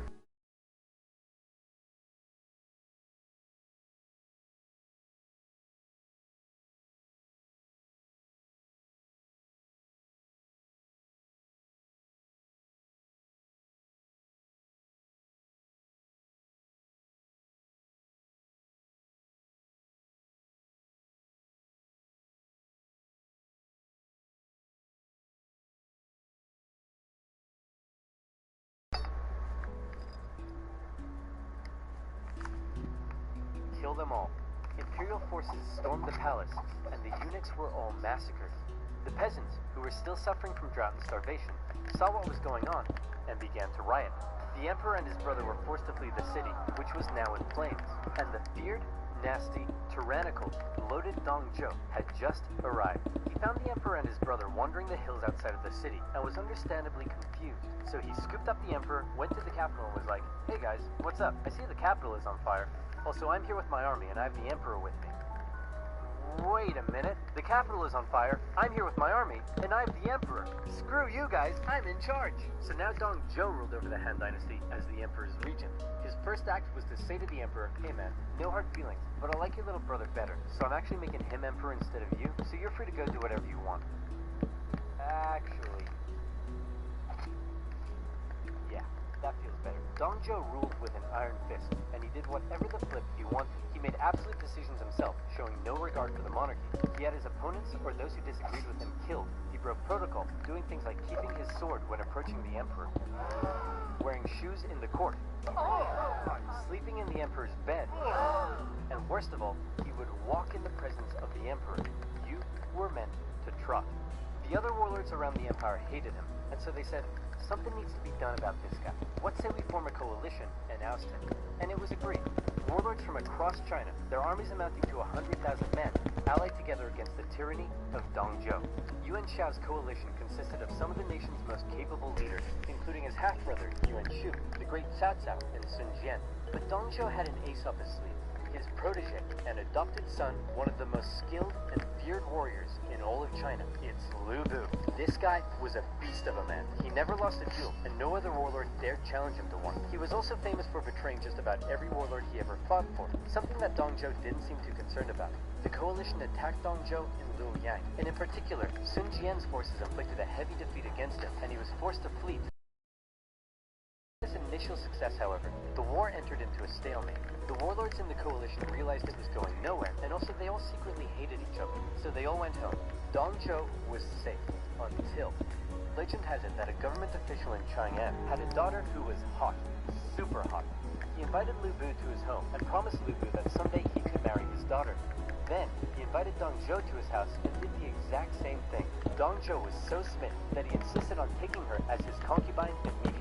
And when Lu Bu heard the news, he was pretty unhappy. "Hey man, aren't you worried that you stole Lu Bu's girl, and betrayal is like his personal hobby?" "Lu Bu? Betray me? No way, man. Never gonna happen." Oh, crap. Lu Bu, along with other government officials, assassinated the tyrannical Dong Zhou. Then they left his body burning in the streets. Some sources say he was so fat and oily, he kept on burning for days. Nice. So with Dong Zhou dead, and the power of the Han government essentially decimated, China was left with a huge power gap, and a ton of warlords who all slept soundly at night dreaming of being the one to fill it. Here we enter into a crazy and chaotic period of civil war all across China, with so many people, so much betrayal, so much intricacy, it makes Game of Thrones look like a Dr. Seuss publication. But just to give you an idea of how crazy and chaotic it was, see if you're able to keep up with this. Are you ready? Here we go. Here's a rough map of the warlords throughout the Han Dynasty at the time. Half-brothers Yuan Shao and Yuan Shu were both in a power struggle for who would become the figurehead of their family. Yuan Shu made alliances with warlords in the north, along with Sun Jian, the guy who defeated Dong Zhou. Yuan Shao also made alliances with Liu Biao in the south and Cao Cao, who was an amazing strategist and general. All of these warlords began fighting each other. Cao Cao began building his own strength by subjugating nearby remnants of the Yellow Turban Rebellion into his own forces. Down south, things weren't going so well for Sun Jian, as he was killed in an ambush, so Sun Ce took over. Then, Yuan Shu got pushed back to the river Huai, so he ordered Sun Ce to take the territory of warlord Lu Kang. Then Sun Ce went off to capture territories in the east for himself. Cao Cao's family lived in this province over here. One day, they were murdered. Oh no, Cao Cao held the province's governor responsible, and so he launched a cruel invasion in which he pillaged cities and murdered over 100,000 civilians. The governor sent out a call for help, and a very popular, likable warlord by the name of Liu Bei came to his aid. However, while Cao Cao was away fighting, a rebellion was staged against him in his home province, by none other than it's Lu Bu. Cao Cao rushed home and defeated Lu Bu, who fled to the east, which by now had been inherited by Liu Bei. Then Lu Bu, surprise surprise, launched a rebellion against Liu Bei, who fled to Cao Cao. Together, Cao Cao and Liu Bei would go on to invade and defeat Lu Bu. Lu Bu offered to join Cao Cao, and Cao Cao considered the offer, but his advisors were like, no way man, this guy's betrayed literally everyone he ever worked for. And so boo-hoo, Lu Bu was executed. Next, Cao Cao convinced the emperor to move in with him. Now he's in control of the Han government, something that made his allies very jealous. Yuan Shu, out of nowhere, decides to declare himself emperor of the new Zhong dynasty. Nobody liked that. His allies cut ties with him. The imperial government ordered everyone to kill him. He tried to flee to his brother Yuan Shao, but died of illness on the way. Sun Ce took over his territory, and then got assassinated. So his brother, Sun Chen, took over.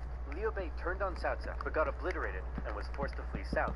Yuan Shao finally defeated the warlord to his north, and could now focus south. He declared war on his ally Cao Cao, but was defeated at the Battle of Guandu. Cao Cao has now united the north, and he turned his attention to the south. In particular, Liu Biao's province was becoming a powerful threat, so Cao Cao attacked him. Liu Bei was now fighting for Liu Biao, and he held Cao Cao off for a while. But then Liu Biao died, and his son took over, and immediately surrendered to Cao Cao. Liu Bei was horrified, and he fled southward to try and maintain control of the province. Cao Cao was on an absolute roll, and it looked like he would be the one to take control of China. He began making plans to attack both Liu Bei and Sun Chen, and the two of them, seeing where things were headed, met up and decided to form an alliance. Now I know that was a lot to take in, but all you really need to know at this point is that this guy is on his way to taking over everything, and he's about to throw his full weight at the southern warlords. These two have one chance, one battle, to prevent him from invading the south, and that battle was the famous Battle of Red Cliffs. To take the south, Cao Cao would need to control and cross the mighty Yangtze River. He had over 200,000 men to face against Liu Bei and Sun Qian's combined force of 50,000. How would they stand a chance when they were so outnumbered? Legend says most of Sun Qian's advisors pleaded with him to surrender, but then he smashed up a table and they all backed down. Luckily, Cao Cao's forces were ravaged by disease and exhaustion, and his northern soldiers weren't too comfortable on ships. So when Cao Cao sailed down the river and the two sides met for an initial skirmish at Wulin, Cao Cao was unable to inflict a defeat against the allies. Then, one of Sun Qian's men came up with a very sneaky plan. He sent Cao Cao a letter, pretending that he and others wanted to defect to his side, and offered to bring him some of Liu Bei and Sun Qian's finest ships. Little did Cao Cao know, however, that those ships were full of flammable reeds. As they approached his fleet, they were set alight and destroyed his ships and camp. Seeing the situation as hopeless, Cao Cao ordered a difficult retreat through the rain and marshlands, during which more of his men fell to illness and disease. The underdogs had won, and Cao Cao would never again have another chance to take the south. Following that, the three warlords took some time to finish off some smaller competitors in their own region, and by the year 214, China looked a little bit like this. Cao Cao continued to try to penetrate the southern regions, but had no success, and even lost the Hanzhong region to Liu Bei in 217. The former allies eventually fell out over who could be this year, with Sun Qian coming out on top. In 220, Cao Cao died of a head disease and was replaced by his son, Cao Pi. Cao Pi convinced the Emperor Han to abdicate, and then proclaimed himself the Emperor of the new state of Wei. Liu Bei followed suit, declaring himself the true Emperor of Shu Han, and a few years later, Sun Qian joined in the fun and declared himself Emperor of Wu. And so now you have a number of kingdoms in China. How many? Count them. 1, 2, 3. 3 kingdoms. Except, actually, they weren't kingdoms, they were dynasties. And when the 3 kingdoms finally formed, not a whole lot happened. For the next 3 decades, they continued to engage in combat, but it almost always ended in stalemate, and nobody really got anywhere. So how did it all end? Did Cao Cao's descendants eventually realize his dream of unifying China? Not quite. Instead, the 3 kingdoms became victims of the usual problems that plagued Chinese dynasties. In Wu, Sun Qian's descendant became a tyrant, who was more interested in spending time with his concubines than governing. In the Shu Han, a powerful, corrupt, eunuch faction rose up, and by now we all know how that ends. And in Wei, a string of young emperors gave way for a powerful family, the Sima clan, to take control of the dynasty's government. This Sima clan recognized the weak state Shu and Wu had been reduced to, and so they began making plans. I've just received this letter that says Wei is planning to attack us. Should we make preparations for war? Nah, it's probably nothing to worry about. Let's do absolutely nothing. Sounds good to me. Wei launched a full-scale invasion into Shu, which fell with defeat. Then he forced the Wei emperor to abdicate and proclaimed himself emperor of the new Jin dynasty. In the year 279, Jin launched an invasion of Wu and finally unified China. In the year 280, the pattern of rising and falling dynasties, division, and reunification would continue in China for centuries to come. Right now you may be asking yourself, but wait a minute, what would have happened if Cao Cao had his...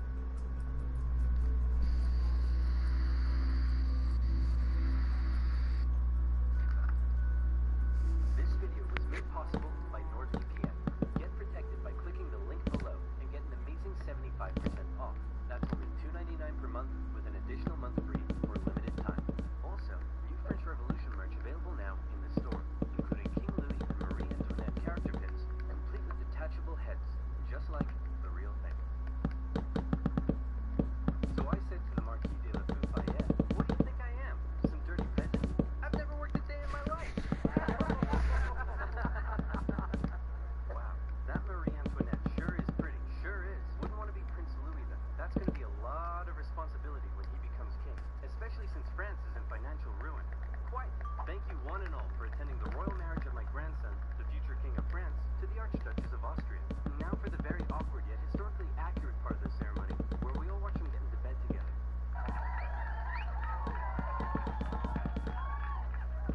All right, now that's out of the way. Let's leave the royal couple to it. You better give us an air, you fat bread boy. Good night. A lot of responsibility. France is in financial ruin. You fat bread boy. Why? That's going to be a lot of responsibility. France is in financial ruin.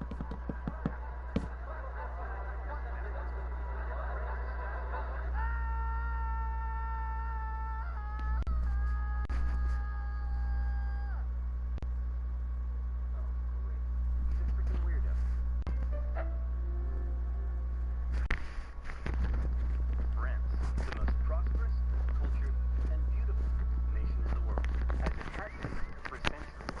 Exquisite social culture, with the king of the upper classes throwing crazy parties every night, enjoying high living and fine dining. Who cares if they were only able to do so off the backs of the hard-working, starving poor? What are they going to do? Revolt? They're only 80% of the population. France is great. What's that, France? You want to go to war with Britain and increase your power? Go for it, little buddy. You do you. And you lost. Now you're in severe financial debt. We have no money. What do we do? Should we stop partying? Heck no. Party harder. That's okay. The peasantry will pick up the slack. They were created by God to do all the work, and you were created to reap all the benefits and party hard. That's just how society works, and we've all just accepted it for centuries. Why? Who dare? Why what? Why do the nobility get to feel rich and stuff? Just because they were born into it? And the rest of us schmucks just have to accept that? Hell, why do we even need a king? Who decided that? It all just seems very unfair and unequal, and I, for one, Okay. question it. Phase way That's one. very enlightened of you. And so began the Age of Okay. Enlightenment. Great philosophical thinkers across Alright, France and beyond fine, began I'll to add you. question whether this beautiful nation was really all that beautiful after all. Hey, Prince Louis, bad news. Your grandpop died of smallpox this morning, which means good news, you're now the king. So just to sum up, France is in severe financial debt, and the angry populace are beginning to question how necessary you are. But hey, I believe in you, champ. You got this. Maybe. No. Prince Louis Capet became King Louis XVI in May 1774.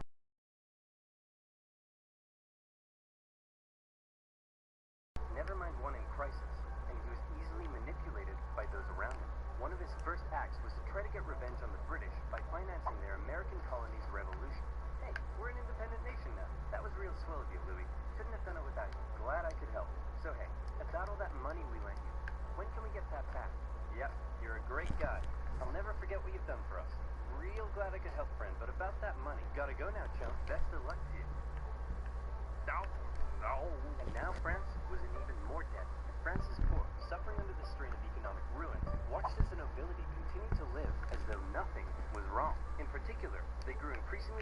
of the Queen, Marie Antoinette, as she continued to spend all of France's money on her own luxurious lifestyle and fashion. While the peasants were breaking their backs in the fields, she was walking around like, hey, my hair is a boat.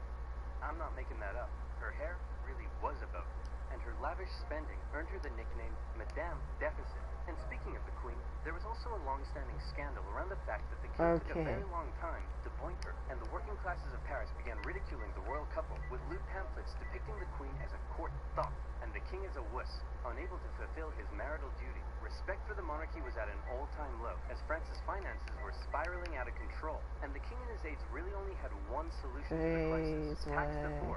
Tax the poor. We could do a sexy calendar shoot. Tax the poor. And so it was. The poor, who were already struggling to make ends meet, found themselves being taxed from every direction. Hey, I'm the royal tax collector. Looks like you've yet to pay your income tax, head tax. By the way, how many windows you got in that house of yours? 3? Oof. Yep, there's gonna be a tax for that. Hey, your local priest here, have you paid your church tithe yet? Well, at least this one is going to the good work of God. Sure. God. I think this year God wants me to buy a new swimming pool. Hey, private tax collector here. Oh, and I brought some goons with me. Just a few quick questions. How much salt did you buy this year? About 7 kilos, I think? Yep. Okay, there's gonna be a tax for that. Oh, what's that over there? That's extra salt I held over from last year, so I wouldn't have to buy as much.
Okay.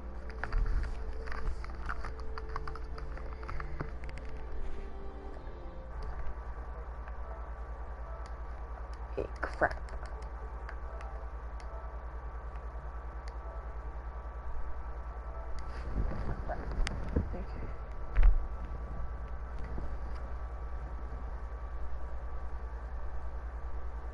Okay.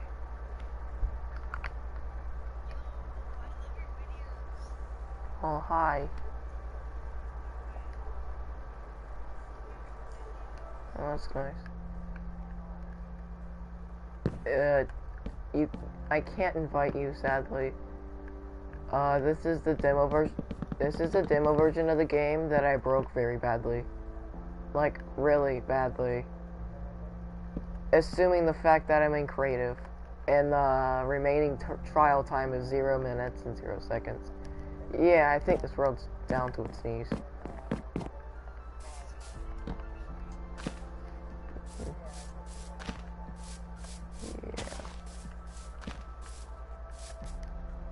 Yeah, your voice, like, I don't know if your voice is in it though. I don't think I have it set to that. I don't know if I can set it to that. How would you even find my channel? That's a new question.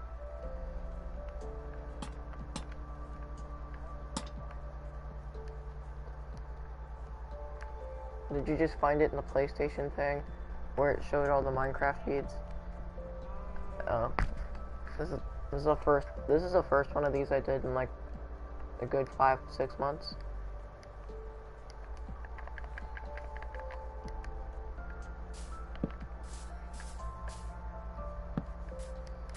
Yeah, I mean that's a little obvious. Do you know who I am in real life? Yeah, that's nice.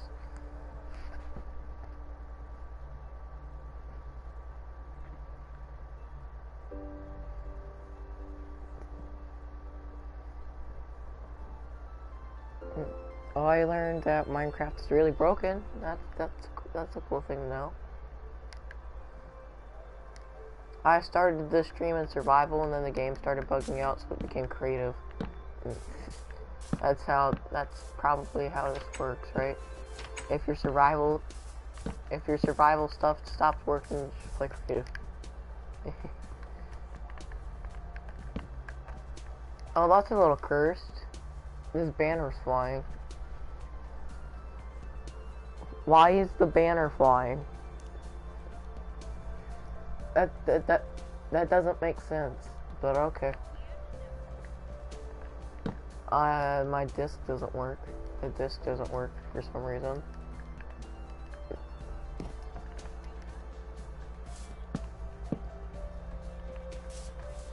I already tried that. That doesn't work. Main thing is I broke some of the code, and that's how I got creative in the demo. Don't ask. I plan to buy. As soon as I get my Microsoft account working, I could probably play Minecraft with you. It doesn't work right now. Anyways, is this a nice house I made? It's supposed to look like a donut. Do you see the donut? It took. Oh my god! It's already 9. It's already okay. I started this at around 6. I didn't even furniture it. Oh crap! I deleted the banner. I got a simplest solution of getting the banner back. Just break this block, you should get the banner back pretty easily. Oh. Just to prove that Minecraft's pretty broken. They don't do a good job on the demo.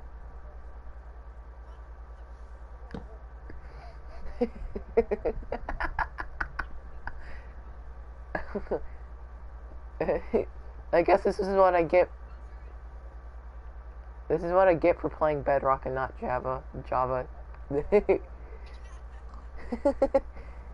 How much more can I... How far can this even go? Can it go like hundreds of blocks? Yes, yeah. This makes so much sense. Oh, apparently if you do it at a certain angle, this is what happens.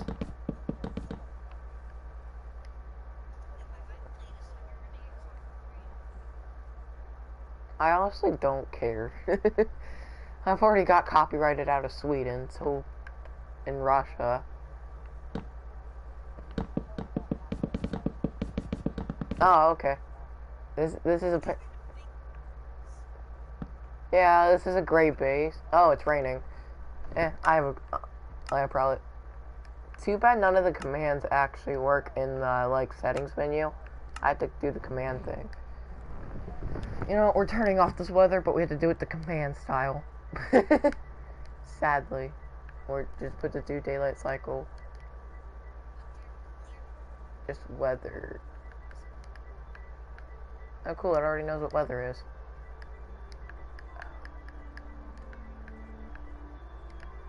It could be false. There we go. Okay, can this be explained? How many do paintings work like that? I kinda wanna know now. Oh. Don't ask. It's a Y. It's a Y.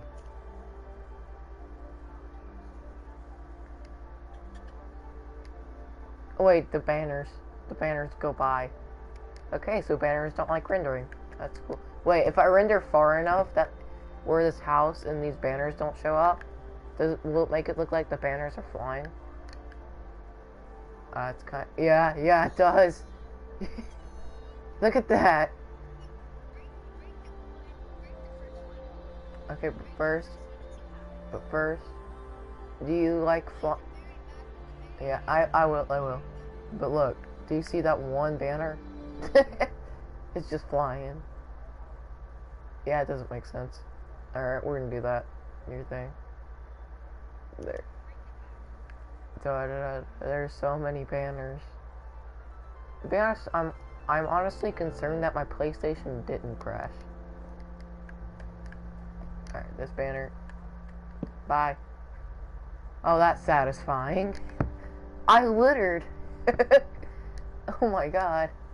How many banners do you think this is? Do you think we'll add up to a stack? Yeah, there's a lot. Hey, 24? I don't think this is 24. I'm already in stack. Maybe like a few, maybe like 500 would be a good guess. Oh, we're already on the third stack. No, wait, banners.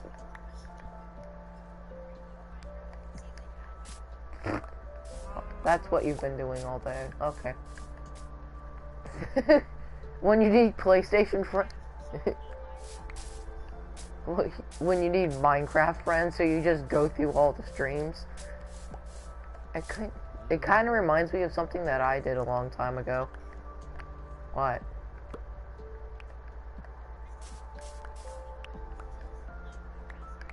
Okay.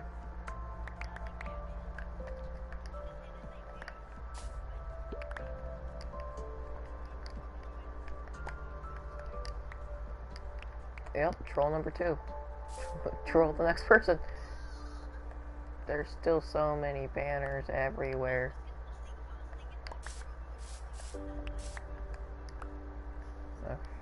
Anyways, I'm trying to get these banners. There are so many banners. That's not... Oh, okay.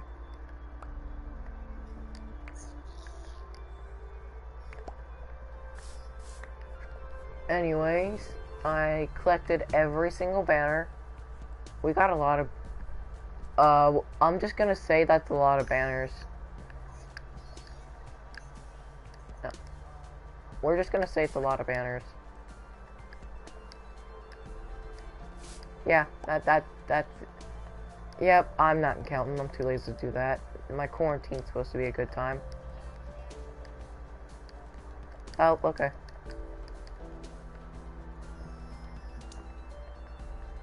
Okay. I wonder if we can break the grindstone.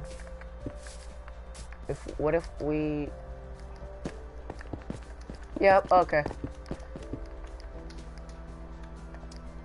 This is exactly how blocks should work. This is exactly how blocks should work. Wait, what if... oh, that makes perfect sense. Hey, doesn't this make sense? Well, that's bad. Hey, doesn't this make sense? Do you see these grindstones? You break the one on the bottom, and they all go down. That makes so much sense, right?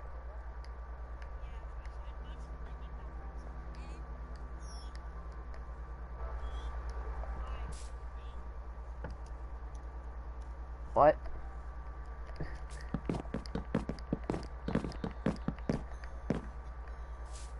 Sure. No. But this is how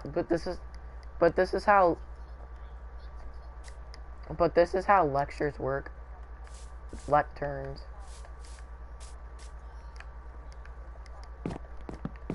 I don't realize how broken the 1.14 blocks are until I see it. Hey, look, these ones actually don't listen to gravity. Hey, look at that. We're just gonna leave that there. It should be. Now okay, this one has me wondering. Nope, that doesn't work. Oh. Oh, okay. This works. This works. Why not? You know what? You know what? We'll do that. Look at this. Look at this. This makes so much sense. Okay, we'll do that. We'll just do that. Wait, what if we add a grindstone to the bottom of it? There we go. They're not even touching the campfire, but they're just flying in the air. Here we go.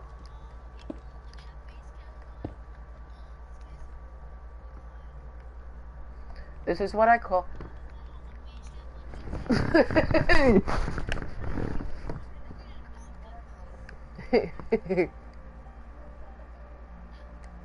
Wait, this is what I made. This makes so much sense. None of the grindstones are even touching the campfire. Yeah, okay. Look at this. Just look at this. This makes so much sense. Okay. Next test, do lanterns work with campfires that fly in the air?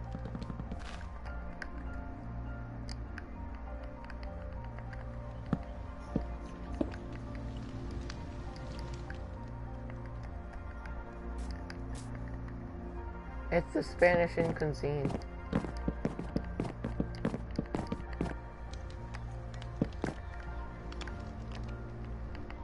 And none of these work. Yeah, screw that. Okay. Okay.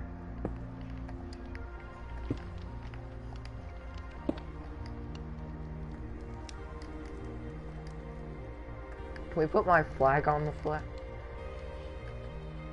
What if instead of... What if we just put my country flag on the campfire? I can't do that. Why can't I not do that? I can't put my flag on the campfire. No. I need my flag flying in the air without...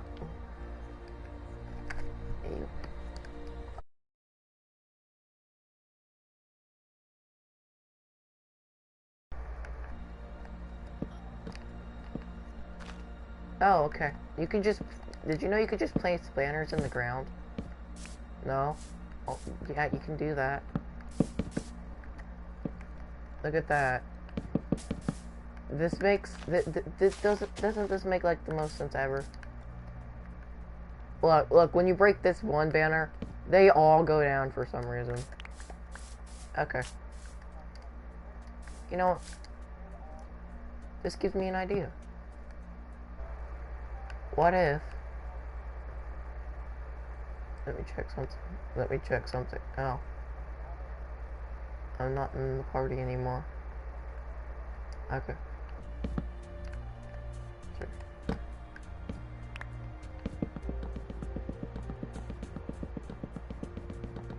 Sure.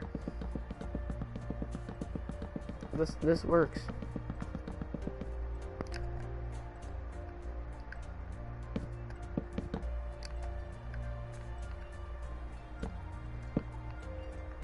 Oh, okay.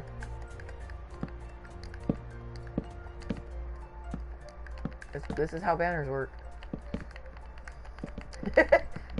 Oh my god. I'll call this the banner tower. Enjoy. You can't even see the top. This power crap. We're just gonna leave it. How else can I break this game? I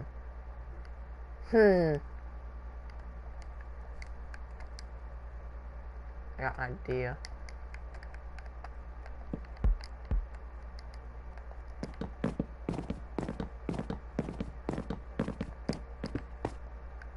Please tell me.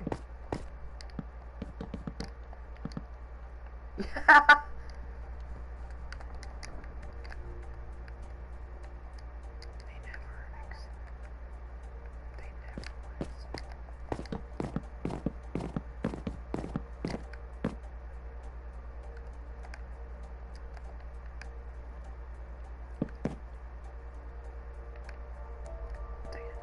Alright.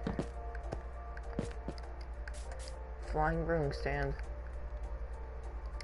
Sure. You can't beat this though. The Tower of Enchantment tables.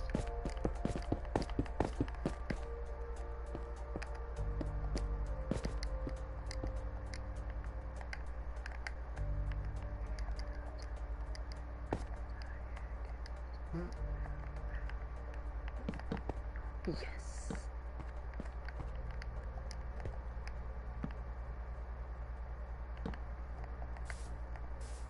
There we go.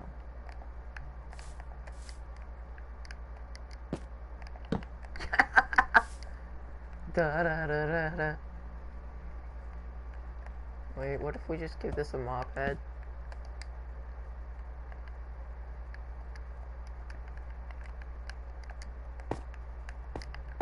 It's the almighty one. Almighty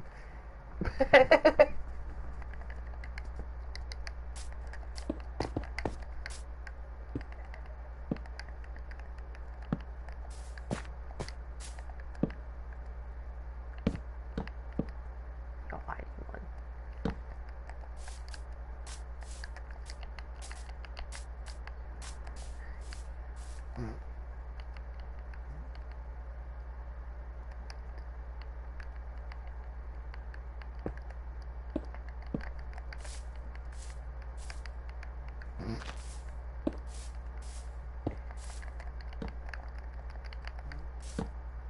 Okay.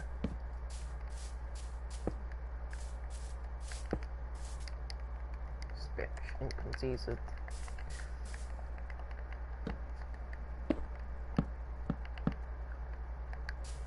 Got the all-powerful gods.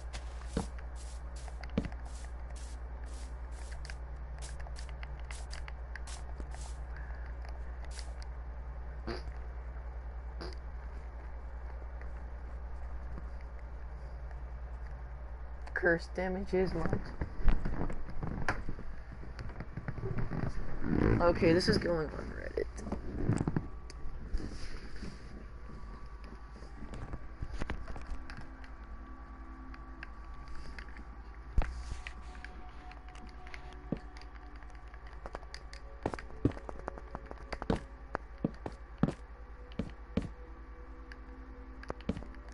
One more for the Reddit.